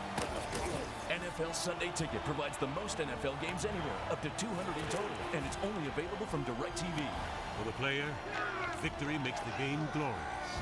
For the fan, glory is the game. Sign up now and get 4 free months of DirecTV's best programming package. Call 1-800-DirecTV. 48 degrees today in the Boston area, with some light clouds and possible late show. You guys have to go everywhere with me? Tom, we're figurative metaphors. What? We represent the 5 layers of Visa security that surround you in a pocket of protection. Hi there. Like fraud monitoring? Verified by Visa. Zero liability. Metaphors. With Visa, you're protected. Can metaphors pay? No. Desperate housewives have their secrets, but our husbands are letting it all hang out. I'm one of those guys who can't wait to get to work in the morning, like a dairy cow. Oh, yeah! We're steamier. I should never have sex before marriage? Right, or angels will kill you. Sexier. I would never touch another woman, except for maybe like at a strip club. And more desperate. Who's gonna watch the kids? You are! But I'm the father. The premieres of The Simpsons, The War at Home, Family Guy, and American Dad start tonight at 8/7 Central. Fox season premiere Sunday. In just 2 days, uncover the new Fox Tuesday. What can you tell me? This is a crime scene. The premieres of Bones and House. It all starts at 8/7 Central Tuesday on Fox. Fox NFL Sunday is sponsored by DirecTV. NFL Sunday Ticket, only from DirecTV.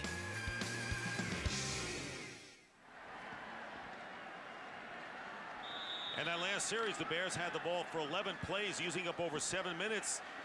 And then by the end, they were on their own 38-yard line. They actually netted 13 positive yards in 11 plays in over 7 minutes.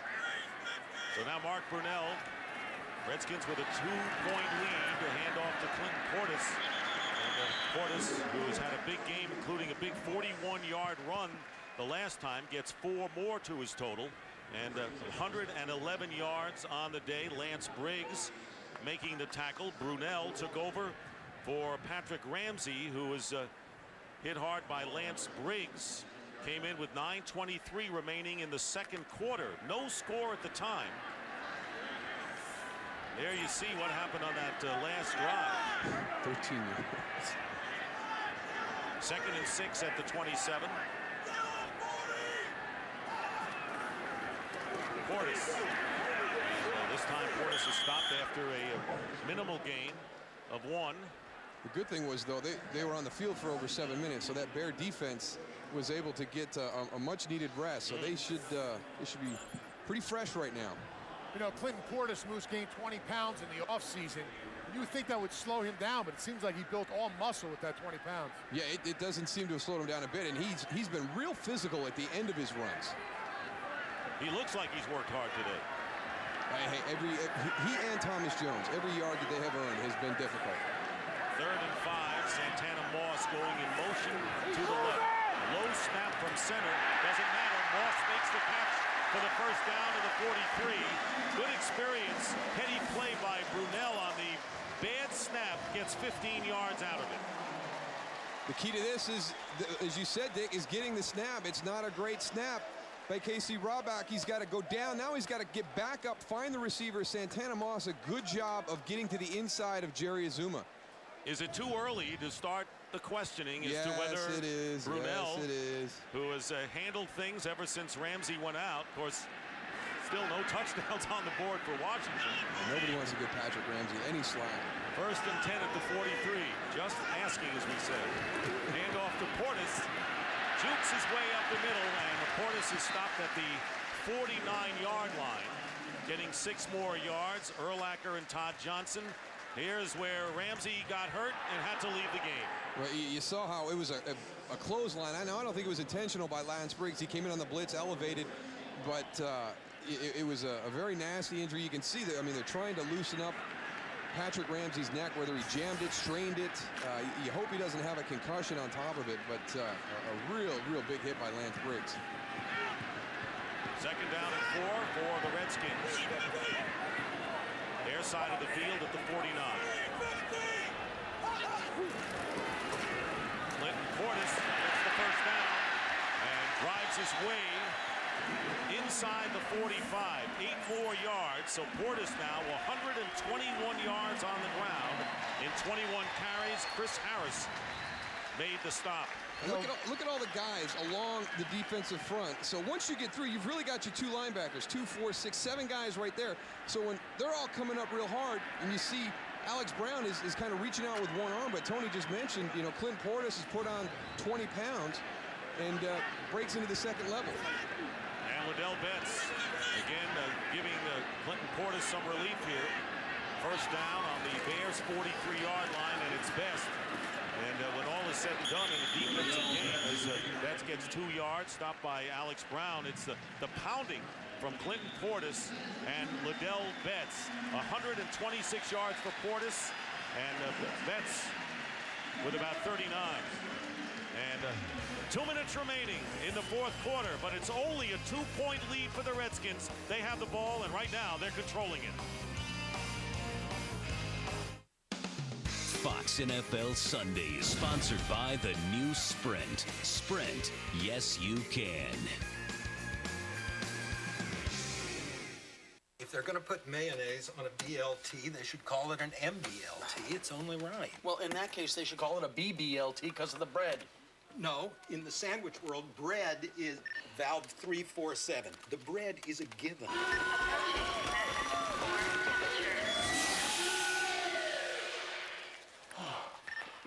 Mayonnaise is a condiment. Condiments don't get initials.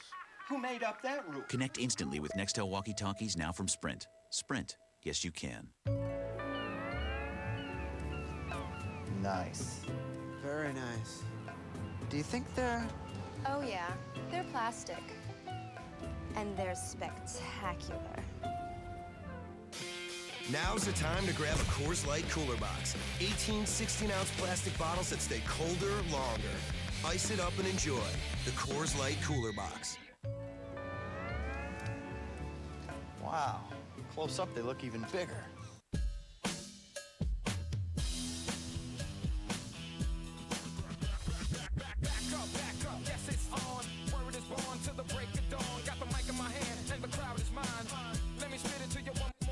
With its Hemi power and muscular styling. Nice car, mister. Nice bike. It can make anyone feel like one bad dude. Charger, unleashed.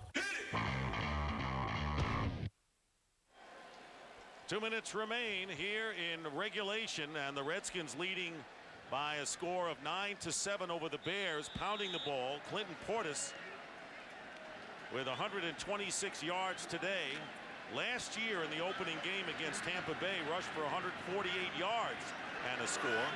And right now controlling the ball beautifully under the helm of Mark Brunell, the quarterback. Second down and 8. And here's Portis. Portis getting to the 40-yard line. That's all 1-yard pickup.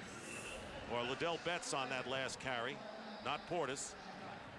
You know, this defense is very effective, guys. When the guy who's supposed to make the tackle makes it in the hole and does his job.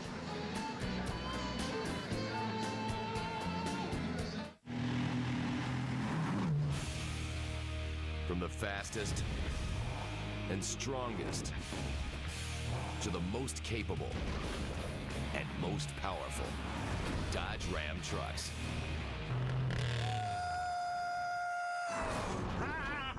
Matched by none, envied by all. Come on, man, floor it! Now get our employee pricing plus $4,500 combined cash allowance, which gets you a Ram 1500 ST for around $14 grand. Sport is sport. A foul's a foul. And a bat's a bat, even if it's flat. 10 feet on the west side is 10 feet on the east side. Football is football. Unless it's football. Now, a win's a win, a loss is a loss. But no matter what, you better come with it. because it's 90 feet to first, no matter where home is. The new fall season starts first on Fox with two of the most talked about dramas on television. She's a world-renowned forensic anthropologist, and the FBI needs her. They just can't control her. Cops get stuck with bringing people like you. You mean people with very high IQs and basic reasoning skills? Yeah. Bones. Then House returns with an explosive season premiere. A killer on death row is dying. Should he be saved? Good question. What makes a person deserving? We killed 4 people. Our job is to diagnose him. Nominated for 5 Emmy Awards. Can I trust you? The answer is no. The season premiere of House after the series premiere of Bones, starting at 8/7 Central, Fox Tuesday. Bears calling their second timeout. They have 1 remaining. Want to remind you, coming up next, second part of our doubleheader, Cowboys. Bill Parcells making some major changes, go against the Chargers. Some of you will see the Packers and the Lions in an NFC North battle. Rams are in the bay against the 49ers. It'll be 3rd down and 7 for the Redskins. A lot of shifting going on. Leading by 2. Handoff to Odell Bates. And Betts is stopped, and another timeout called by the Bears. It's their last. And what we're going to try to do is get you the conclusion of the New Orleans Saints and the Carolina Panthers game. They're in the 4th quarter, and right now the Saints are leading the Panthers 20-14. That is a great story, considering that the New Orleans Saints, and of course this football is not like the humanity that has occurred down there with Hurricane Katrina, but totally uprooted, having to go to San Antonio, going on the road really for all their games and leading against tough Carolina 20-14. What a great story that is today. Yeah, I think everybody's a New Orleans Saint fan today, and for them to go in and be leading in the 4th quarter against Carolina, a team that a lot of people feel could push Philadelphia for the championship of the NFC. You look back at how well they performed last year with all those injuries down the stretch. I think a lot of people thought Carolina was going to be one of the top 2-3 teams in the NFC. Andy Groom will punt on 4th down, and Bernard Berrien, who's in the minus column in the punt returns today. That's not a great start. My goodness, I don't think I've ever seen that before. Problem for the Bears, they will be out of timeouts in their final drive, perhaps. All they need is 3, though, and there's the kick by Groom, goes into the end zone for the touchback. So the Bears get a break. They will start from the 20-yard line. Well, tonight, catch 4 husbands on one desperately funny night. It's the premieres of The Simpsons, The War at Home, Family Out, and American Dad. The new Fox Sunday begins at 8/7 Central tonight, right here on Fox. Desperate Husbands? Sound has a familiar ring to it. New Fox Sunday. Meanwhile, crowd on its feet. Defense brilliant the last time around for the Redskins. First down on the 20-yard line. Kyle Orton to throw, and the pass nearly picked off by Matt Bowen. Nowhere near the intended receiver, Mark Bradley. That's 2 young guys. You got Kyle Orton, who's a rookie, throwing the ball. Mark Bradley, a rookie on the outside. A miscommunication somewhere. Either Kyle Orton threw it into the wrong spot, or Mark Bradley ran the wrong stem at the top of that route. 2nd and 10 on the 20.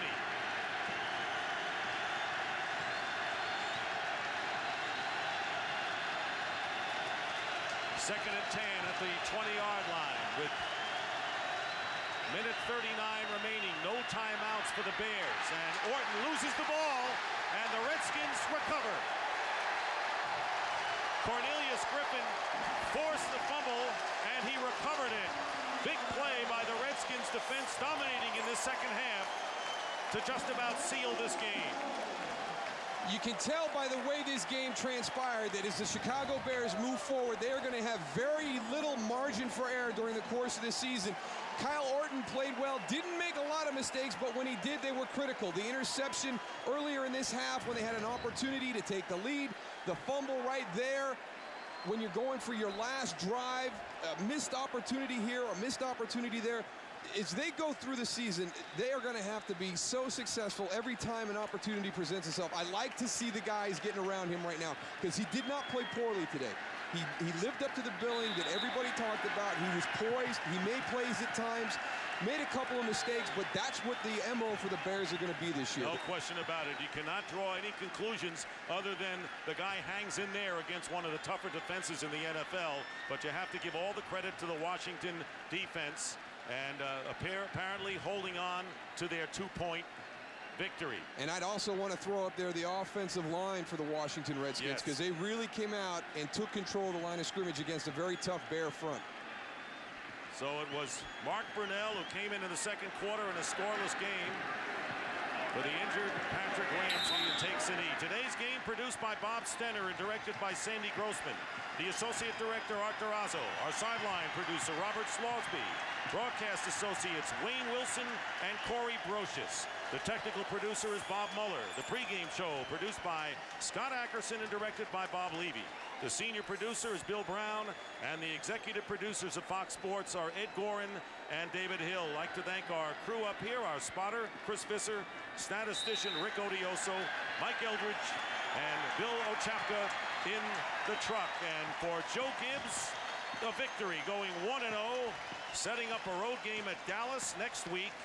And for the Bears, they'll go to 0-1, getting set to entertain the Detroit Lions in the home opener at Soldier Field. So that's the story. Everything expected. Close defensive battle. Final score, 9-7 in favor of Washington. Dick Stockton for Darryl Johnston and Tony Siragusa saying so long. JB is up next in the Fox NFL studio. So long, everybody. Welcome to the Sprint Game Break. All right, folks, as we welcome you into the studio here in Los Angeles, we're going to take you out for some coverage of the New Orleans Saints and the Carolina Panthers. The Saints lead that one by 3 with 6 minutes remaining in the game. We'll take you there in a bit.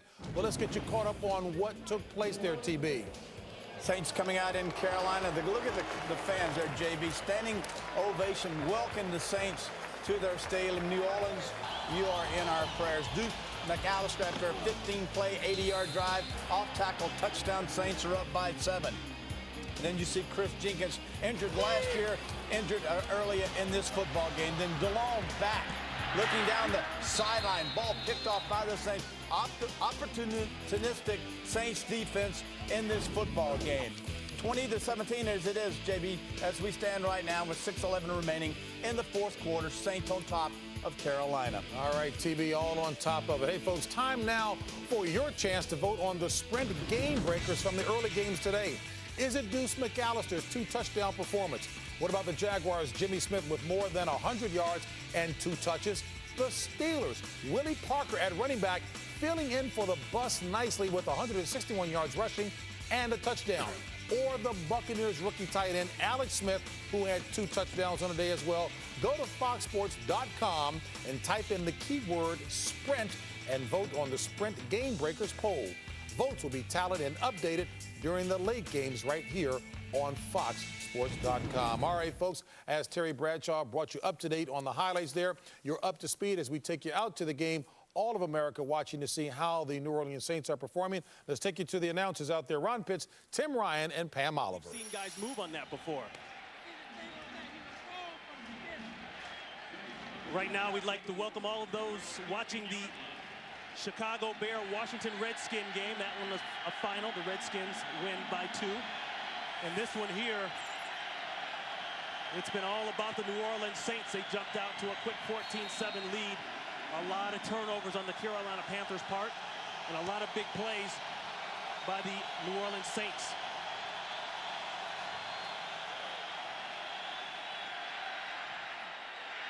Throwing a catch and a tackle. McAllister brought down by Witherspoon. And for the fans that are just joining us, I got to tell you, I've been surprised, especially in the first half, the way New Orleans came out and responded immediately. They tried to run the football to Deuce McAllister. They leaned on him heavy, had a couple of touchdowns in the first half. Aaron Brooks made some plays defensively. They got good pressure on Delhomme. If they weren't getting pressure, they were getting held, and the penalty flags were flying. I'm curious, though, to see what they're going to do now with Zach Hilton out there instead of Ernie Conwell, who's been the big part of this offense today. Big as in 6 catches for 71 yards. Underneath, Horn And Horn is going to be well short of the first down. At least 5. He got 8. Heck, I think Joe, knowing where the sticks are, should have got some more depth on this route. I mean, he had the referee right there picking for him in terms of the umpire. Could have got a little more depth on that and given themselves a better opportunity here on third to make it 3rd and short rather than 3rd and 5. Still what I guess most offensive coordinators would call manageable, but not when you're in your own territory. Yeah, and it's right here is where they really utilized Ernie Conwell in the middle of this field in the first half. He is in the locker room with a jaw injury. Brooks will go for it, and he'll get it, and then some. Aaron Brooks all the way down to the 45-yard line. That's guts. 22 yards. Good coverage by everybody down the field. See, everybody's locked up in man coverage over here, just running with their guys. Doubled up on Joe, clouding him up with a safety in a corner. And then what happens is Zach Hilton crosses the formation, takes Witherspoon with him, opens up a lane, and then Aaron Brooks exploits it. Again, he needs to do that more often. He's got the legs to hurt defenses with those types of plays. 4:03 and counting. They'll go back to the run game, and there it is. McAllister with a nice move, cuts it back inside, and he'll move the chains again. And Witherspoon finally brings him down 10 yards. Is Deuce McAllister knowing right now that they're trying to play keep away with 3.5+ minutes to go in this ball game? He saw some daylight to the outside. Right away, he said, forget it. I'm zipping right back inside. Keep these sticks, keep the clock moving, keeping this thing in the field of play. Great block there by Joe Horn on Chris Gamble. If they keep giving it to him in this power zone game, I'm telling you, Deuce McAllister is going to break one. The Saints had to burn a timeout. They couldn't get the personnel right. Remember, Ernie Conwell took a hit in the 3rd quarter. He's out of the game, and they were trying to shuffle the 2 tight ends.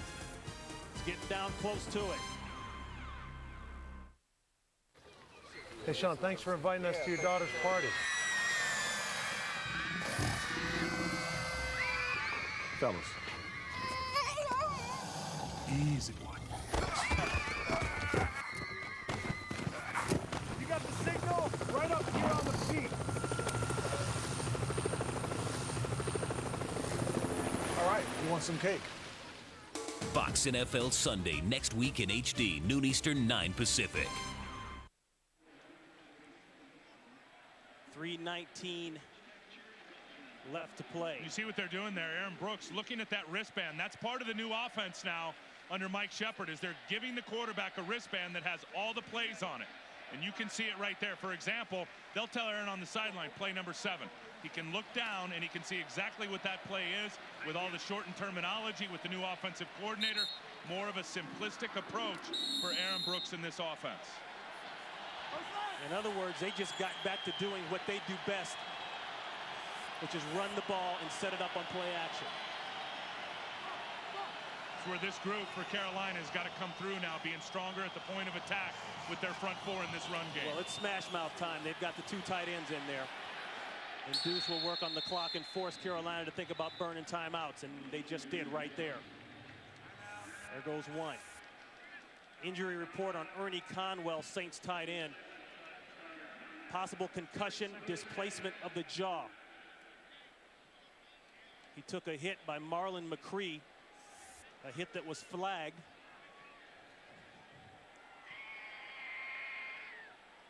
Don't forget the second half of the doubleheader coming your way next. The Dallas Cowboys and the San Diego Chargers. How about Kurt Warner and Arizona going back to the Giants where he was last year? See if Arizona can do anything on the road. Well, you know, Denny's not messing around out there. He gets rid of guys. You know, talking to John Fox, Ronnie, the other day, and talking about, you know, remember when 9/11 came in 2001? He was with the New York Football Giants at that time. Obviously, they were more affected as a football team than other clubs around the league. He said they rallied at that point, went out to Kansas City, whipped up on them, beat the Saints the next week at home. So he understood that the Saints would come in here fired up and ready to play despite the circumstance. 2nd down and 8. Pressure. The throw. Was he out of the box? I don't see a receiver out there. Aaron wants a personal foul called right here, and you know what? He may have a point. Aaron Brooks got literally slammed to the ground well after that ball was gone. He's pleading with Tom White to give him a personal foul call. And the other side is thinking See, watch what intentional happens. See, grounding. they've already got him. Now Al Wallace is going to slam him on the ground. He's Aaron got Brooks, a case. He has absolutely got a case. Expect that double team on Peppers all day up in front of that when it's crunch time here with 3 minutes to go in this ball game. Brooks apparently out of the tackle box or close enough to not get the intentional grounding. Well, they don't get the call for the roughing the passer.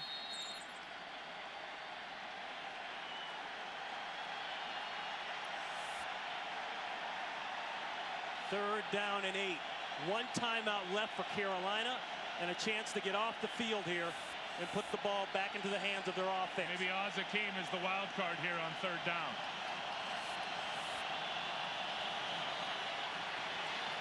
Oh, Horn can't hold on. He would have been short of the first down anyway. Tell you what, Aaron Brooks had both Azakim and Joe Horn wide open in front of the yellow stripe for the first down. Joe does not make the catch. Both of these guys are going to come here and get open. He elects to go to Horn. And you know Horn what Joe was going to do. He was going to spin out to the right before he caught the football. That's all he had left. Because Lucas was there, ready to make the stop. I'd have gone to Azakim, who was past the sticks. Might have been a good choice. Berger punts, and it's down at about the 13-yard line. 34 yards on the punt, no return. We'd like to welcome everybody to Carolina, and we've got ourselves a hot one. Ron Pitts, Tim Ryan, Pam Oliver. The New Orleans Saints came in here and dominated right from the get-go, jumped out to a 14-7 lead. Flawless play by Aaron Brooks. Great job by Deuce McAllister. And it all started when they took 9 minutes off the clock in the opening drive and scored. I don't think Carolina recovered from that uppercut. No, I agree with that. And you know what? I think if you look at that last play to Joe Horn there, that was a pass. If Joe Horn makes the catch and turns, he's got a first down. Some would say, you know what, run it and continue to salt that clock away. But with a 3-point lead at that point, I say you try to make it happen and pick up the first down. And that's making it happen. Steve Smith, the money man, with a spectacular catch over Fakir Brown. 25 yards, and they'll move the chains, and Smith is down.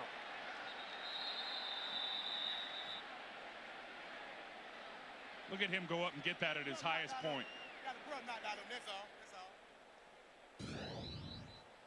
As we mentioned earlier, Smith on the day, 8 catches for 138 yards. As we mentioned earlier, Smith coming in after spending the entire year, except for 1 game, on the injured reserve list after being injured in the opener. Yeah, and he's got a plate and 8 screws in his lower leg right now. And they have tested him all day. I mean, he has been the key receiver in this offense for the Carolina Panthers. They tried to achieve that long pass over the last couple of series. As a matter of fact, it looked like Jake was even getting frustrated with trying to continuously go down the field to Steve Smith. They do it again. It pays off. Again, if you are the New Orleans Saints, remember what they did to this team last year in terms of getting significant pressure on Jake Delhomme. They have to do that, or it's too easy for him to find his receivers in some of the holes back in that secondary. Good news for Carolina Panther fans as Smith jogs it off. Just a reminder, the Saints finishing 8-8 last year, and the only reason they didn't go to the playoffs is they lost out on the tiebreaker to remember Minnesota the Rams and St. Louis. beat the Jets at the end of the year.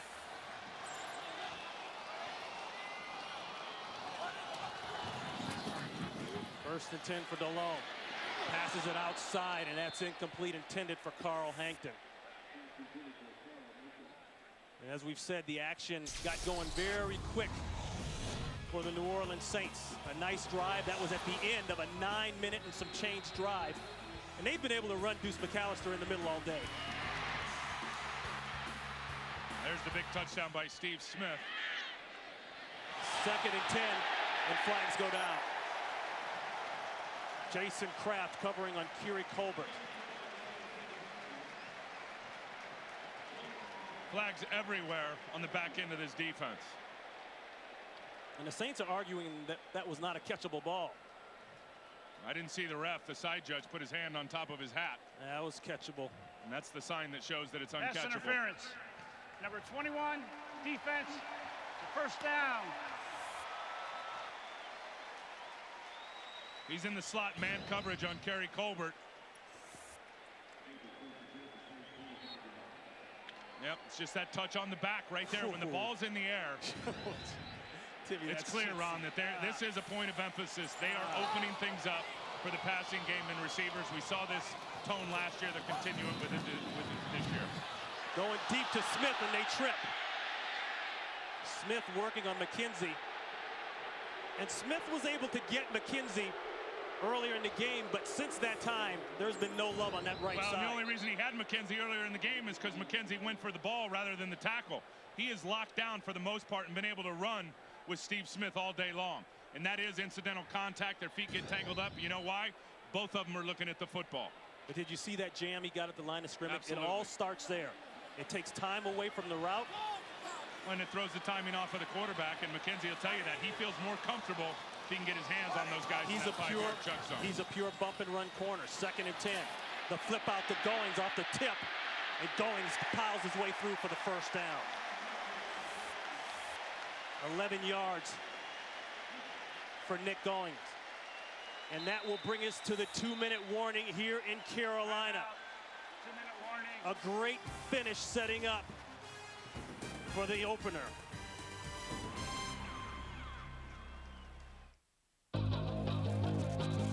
Fox NFL Sunday's opening weekend continues with Game 2 of a doubleheader. Drew Bledsoe makes his much-anticipated Dallas debut, ready to restore the Cowboys' championship tradition. But LaDainian Tomlinson and the Chargers are determined to silence their critics and prove last year's success was no fluke. Fox NFL Sunday doubleheader in HD continues next.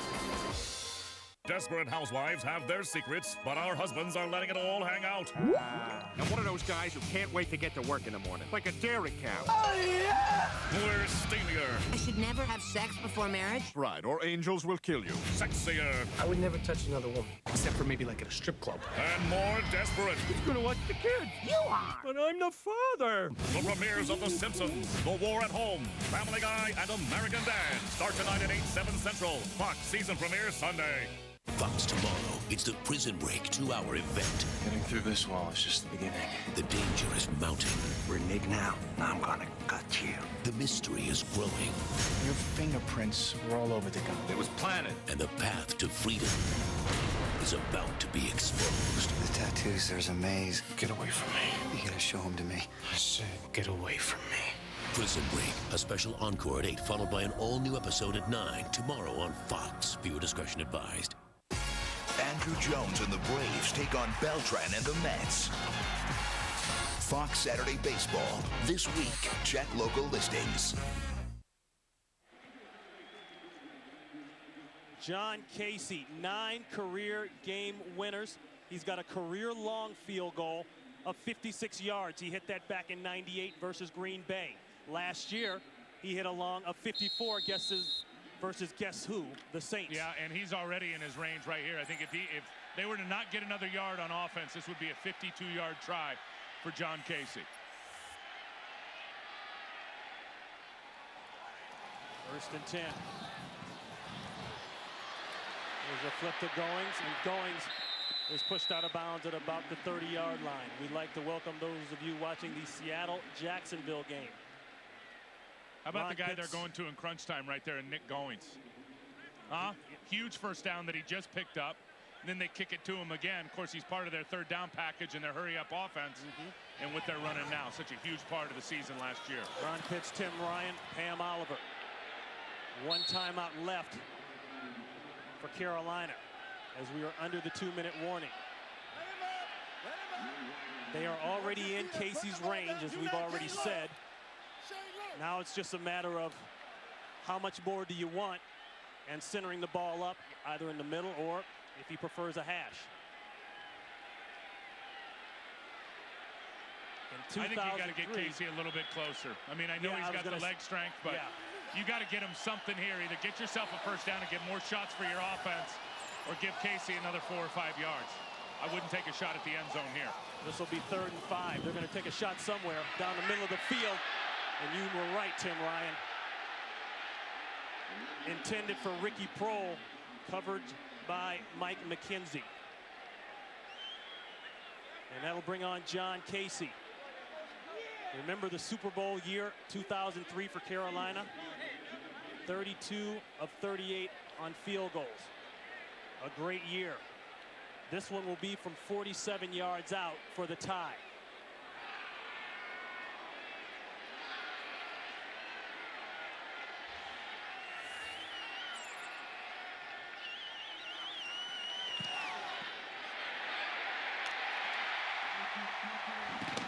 He might have hit that one from 60. Yeah, he's still got plenty of leg left, Ronnie, talking about John Casey. And John's been in the league, what, 15 years? Oh. Still got plenty of leg left for him. Perfect snap, hold, boom, right through the center of the uprights. Officially 46 yards for the longest, or the last player from the inaugural 95 team.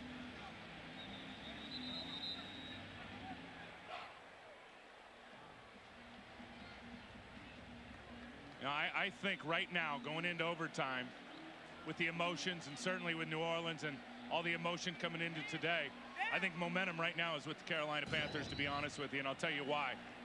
It's because the tight end is not on the football field for the New Orleans Saints when you talk about Ernie Conwell. I don't think we can say enough how this offense has changed since Ernie Conwell got injured at the beginning of the 3rd quarter. Right. 1 minute, 4 seconds. The Saints will have 2 timeouts. This will be Michael Lewis. He took one back last year. Takes a big hit down at about the 22-yard line. And that's where Aaron Brooks and the Saints will set up shop. And again, for all the listeners, Ronnie, that are just joining us, Chris Jenkins lost early in this game, the all-pro defensive tackle who Carolina was just getting back today for the opener, hurt his knee at the beginning of the game, tried to come back early in the 2nd half. And was lost again for the remainder of the football game. So I think what you got to look at here is clearly what do they do in terms of that push in that pass rush up the gut with Jordan Karstens in there for Chris Jenkins at the nose. They're running a 3-man rush right now with their defensive line. Here's where Chris would line up. They bring Witherspoon off the corner.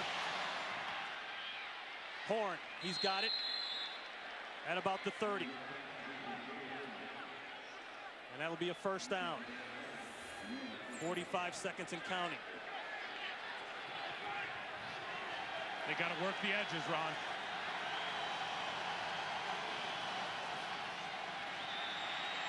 Brooks with plenty of time to throw, and a flag is down. Intended for Dante Stallworth. Chris Gamble on the coverage. It looks like a push in the back from up here for Chris Gamble. Illegal contact. Number 20, defense. It's a 5-yard penalty. Automatic first down.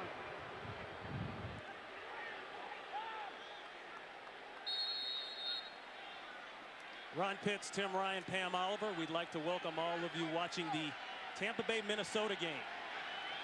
We are knotted up here in Carolina. The Saints are driving. They have 2 timeouts. John Casey just hit from 46 yards to tie things up for Carolina. Wow, a questionable hold there on Rucker as he was trying to get pressure on Aaron Brooks. Look at that. That is a huge win for John Gruden, Tampa Bay. Did you see that rookie Alex Smith, that tight end, coming up with some huge plays against the Minnesota Vikings and their new defense? In Minnesota. That's what I'm saying, in the Dome. That's a huge win for John Gruden and his team. And we talked about Carney. Well, let's go on the other side of the ball and talk about, we talked about Casey. Let's go on the other side of the ball and talk about Carney. He may have to win this game for the Saints. Caught. Horn. We got to call Vintage timeout. Joe Horn. They burn one. They've got one left. 24 yards and a new set of downs. How about the muscle Aaron Brooks put on that? And Ricky Manning was lost. Ricky Manning was lost in the slot, never turned around to try to find the ball. I don't know if he's confused, gets a late push right here on Joe Horn. Watch, Ricky will never try to locate the ball. He never looks. He never did. Little circle route right there. Joe goes up and gets it. And obviously the right call, getting to the official and getting the timeout called as soon as possible.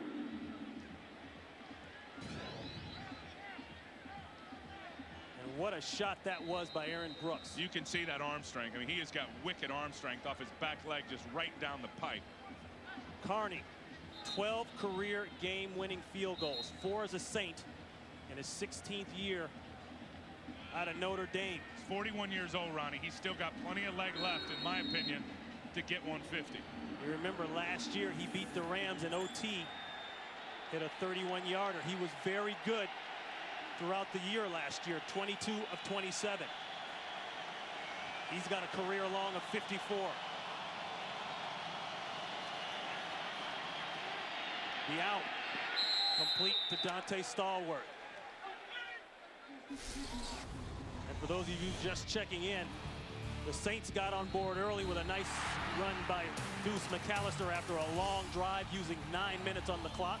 Steve Smith got into the action. Stephen Davis wasn't even supposed to play today, came in after spending the entire year on injured reserve and really made some big plays for this team. Yeah, he's having a one big run, which has brought his yards per carry up, but he's played well today, Stephen Davis. 15 seconds as they give to McAllister. Call a timeout. 7 seconds, and they stop it.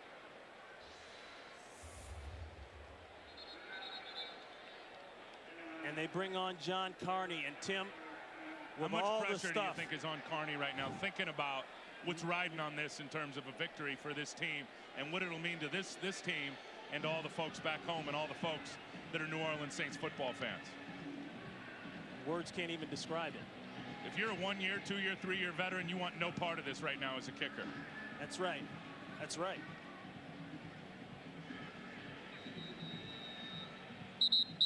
The entire nation buckled with the after effects of Hurricane Katrina. Millions, thousands displaced. These guys have played their tails off today, too. I mean, any Carolina Panther can say, oh, we got a bunch of flags thrown on us and we got some bad calls. I disagree with all of it. The flags that were thrown were forced by the New Orleans Saints by trying to get after it. A fan told Joe Horn, just go to Carolina and bring us back a win. That's all we want right now. 47 yards from Carney. It's straight, it's drifting, and it's good. I'm showing 3 seconds left. So proud, so happy for Jim Haslett and his football team. And there's 3 seconds left in this ball game, Ronnie. That thing looked like it was going to hook out a little. Carney squeezed it right through the uprights. Plenty of leg on that one. I mean, Tim, you can't talk enough about the emotions that you feel when you talk to the Saints players. Many of their family members are displaced. They haven't seen many of them in weeks. Tell you, a week ago, Joe Horn and some of these guys, they didn't even want to think about playing football.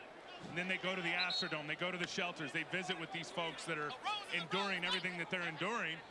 And Joe has said it, a bunch of guys have said it, said, look, a week ago I didn't feel like playing. Now after talking to all these folks, I feel like my spirits have been lifted up. I want to pull their spirits to see up. Who really has and they have come and played their fannies off today here in Carolina. And the one common thread outside of all the things going on regarding the hurricane and the evacuees was that they were tired of hearing about how good Carolina was going to be this year.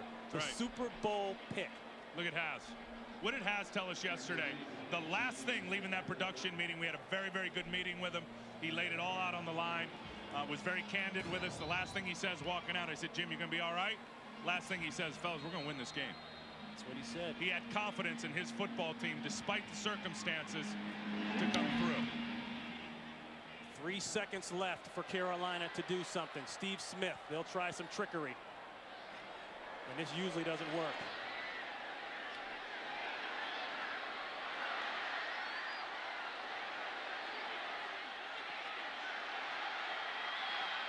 A flag goes down back at the 19-yard line. And they're just trying to keep it alive.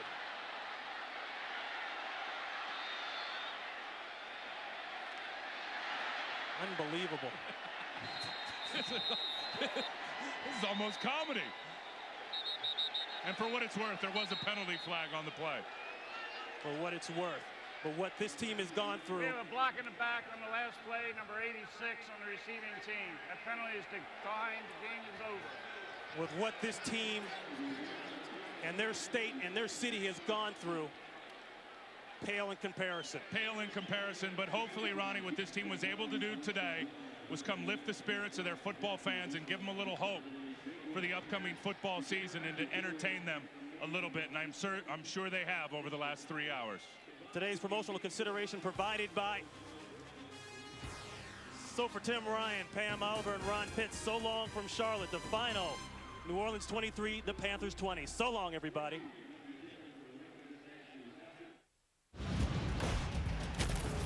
You're watching Fox Sports, broadcasting in HD and presented by DirecTV. Rethink TV.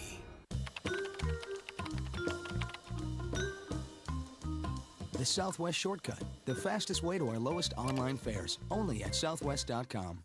Andrew Jones and the Braves take on Beltran and the Mets. Fox Saturday Baseball. This week, check local listings. Bledsoe and the Cowboys, Tomlinson and the Chargers. Fox NFL Sunday doubleheader continues next.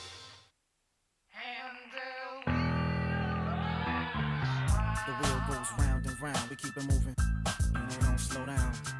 The wheel goes round and round, we keep it moving. Round and round. The wheel goes round and round, keep it moving. Oh yeah. Keep it moving.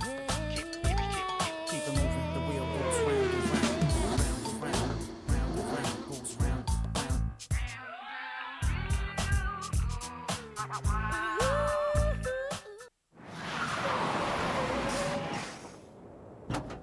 Would you kindly tell me what you're doing in the road? I'm with the help desk.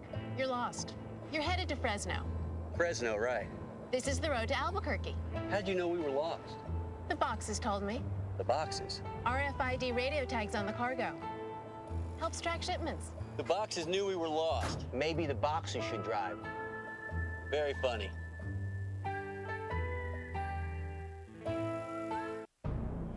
Shh, don't hear us. We'll blow on the door. Copy that. Styles. All set. What's that sound? I don't hear anything. Let's focus, people. On my count. 5, 4, 3, 2.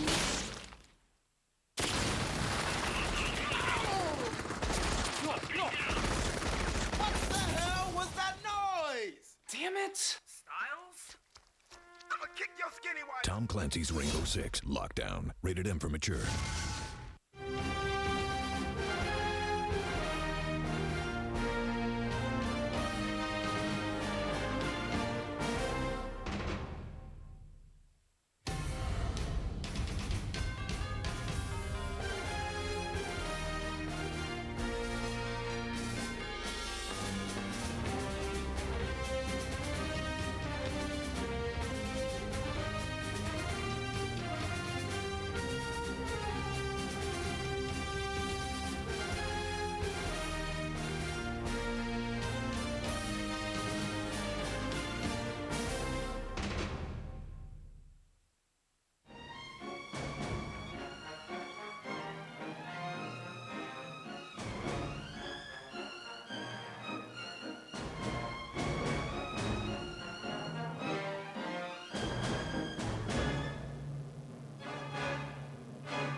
Get down, get down, get down, y'all. Dallas Cowboys, Cowboy football. We're organized like we go into war. Big mean team from the big long star. Fighting in the first for a pot of gold. See you on Sunday at the Super Bowl. We are the Cowboys. Super coach, super team. Lean hard on the ugly and mean. So get down, get down, get down, y'all. Dallas Cowboys, Cowboy football.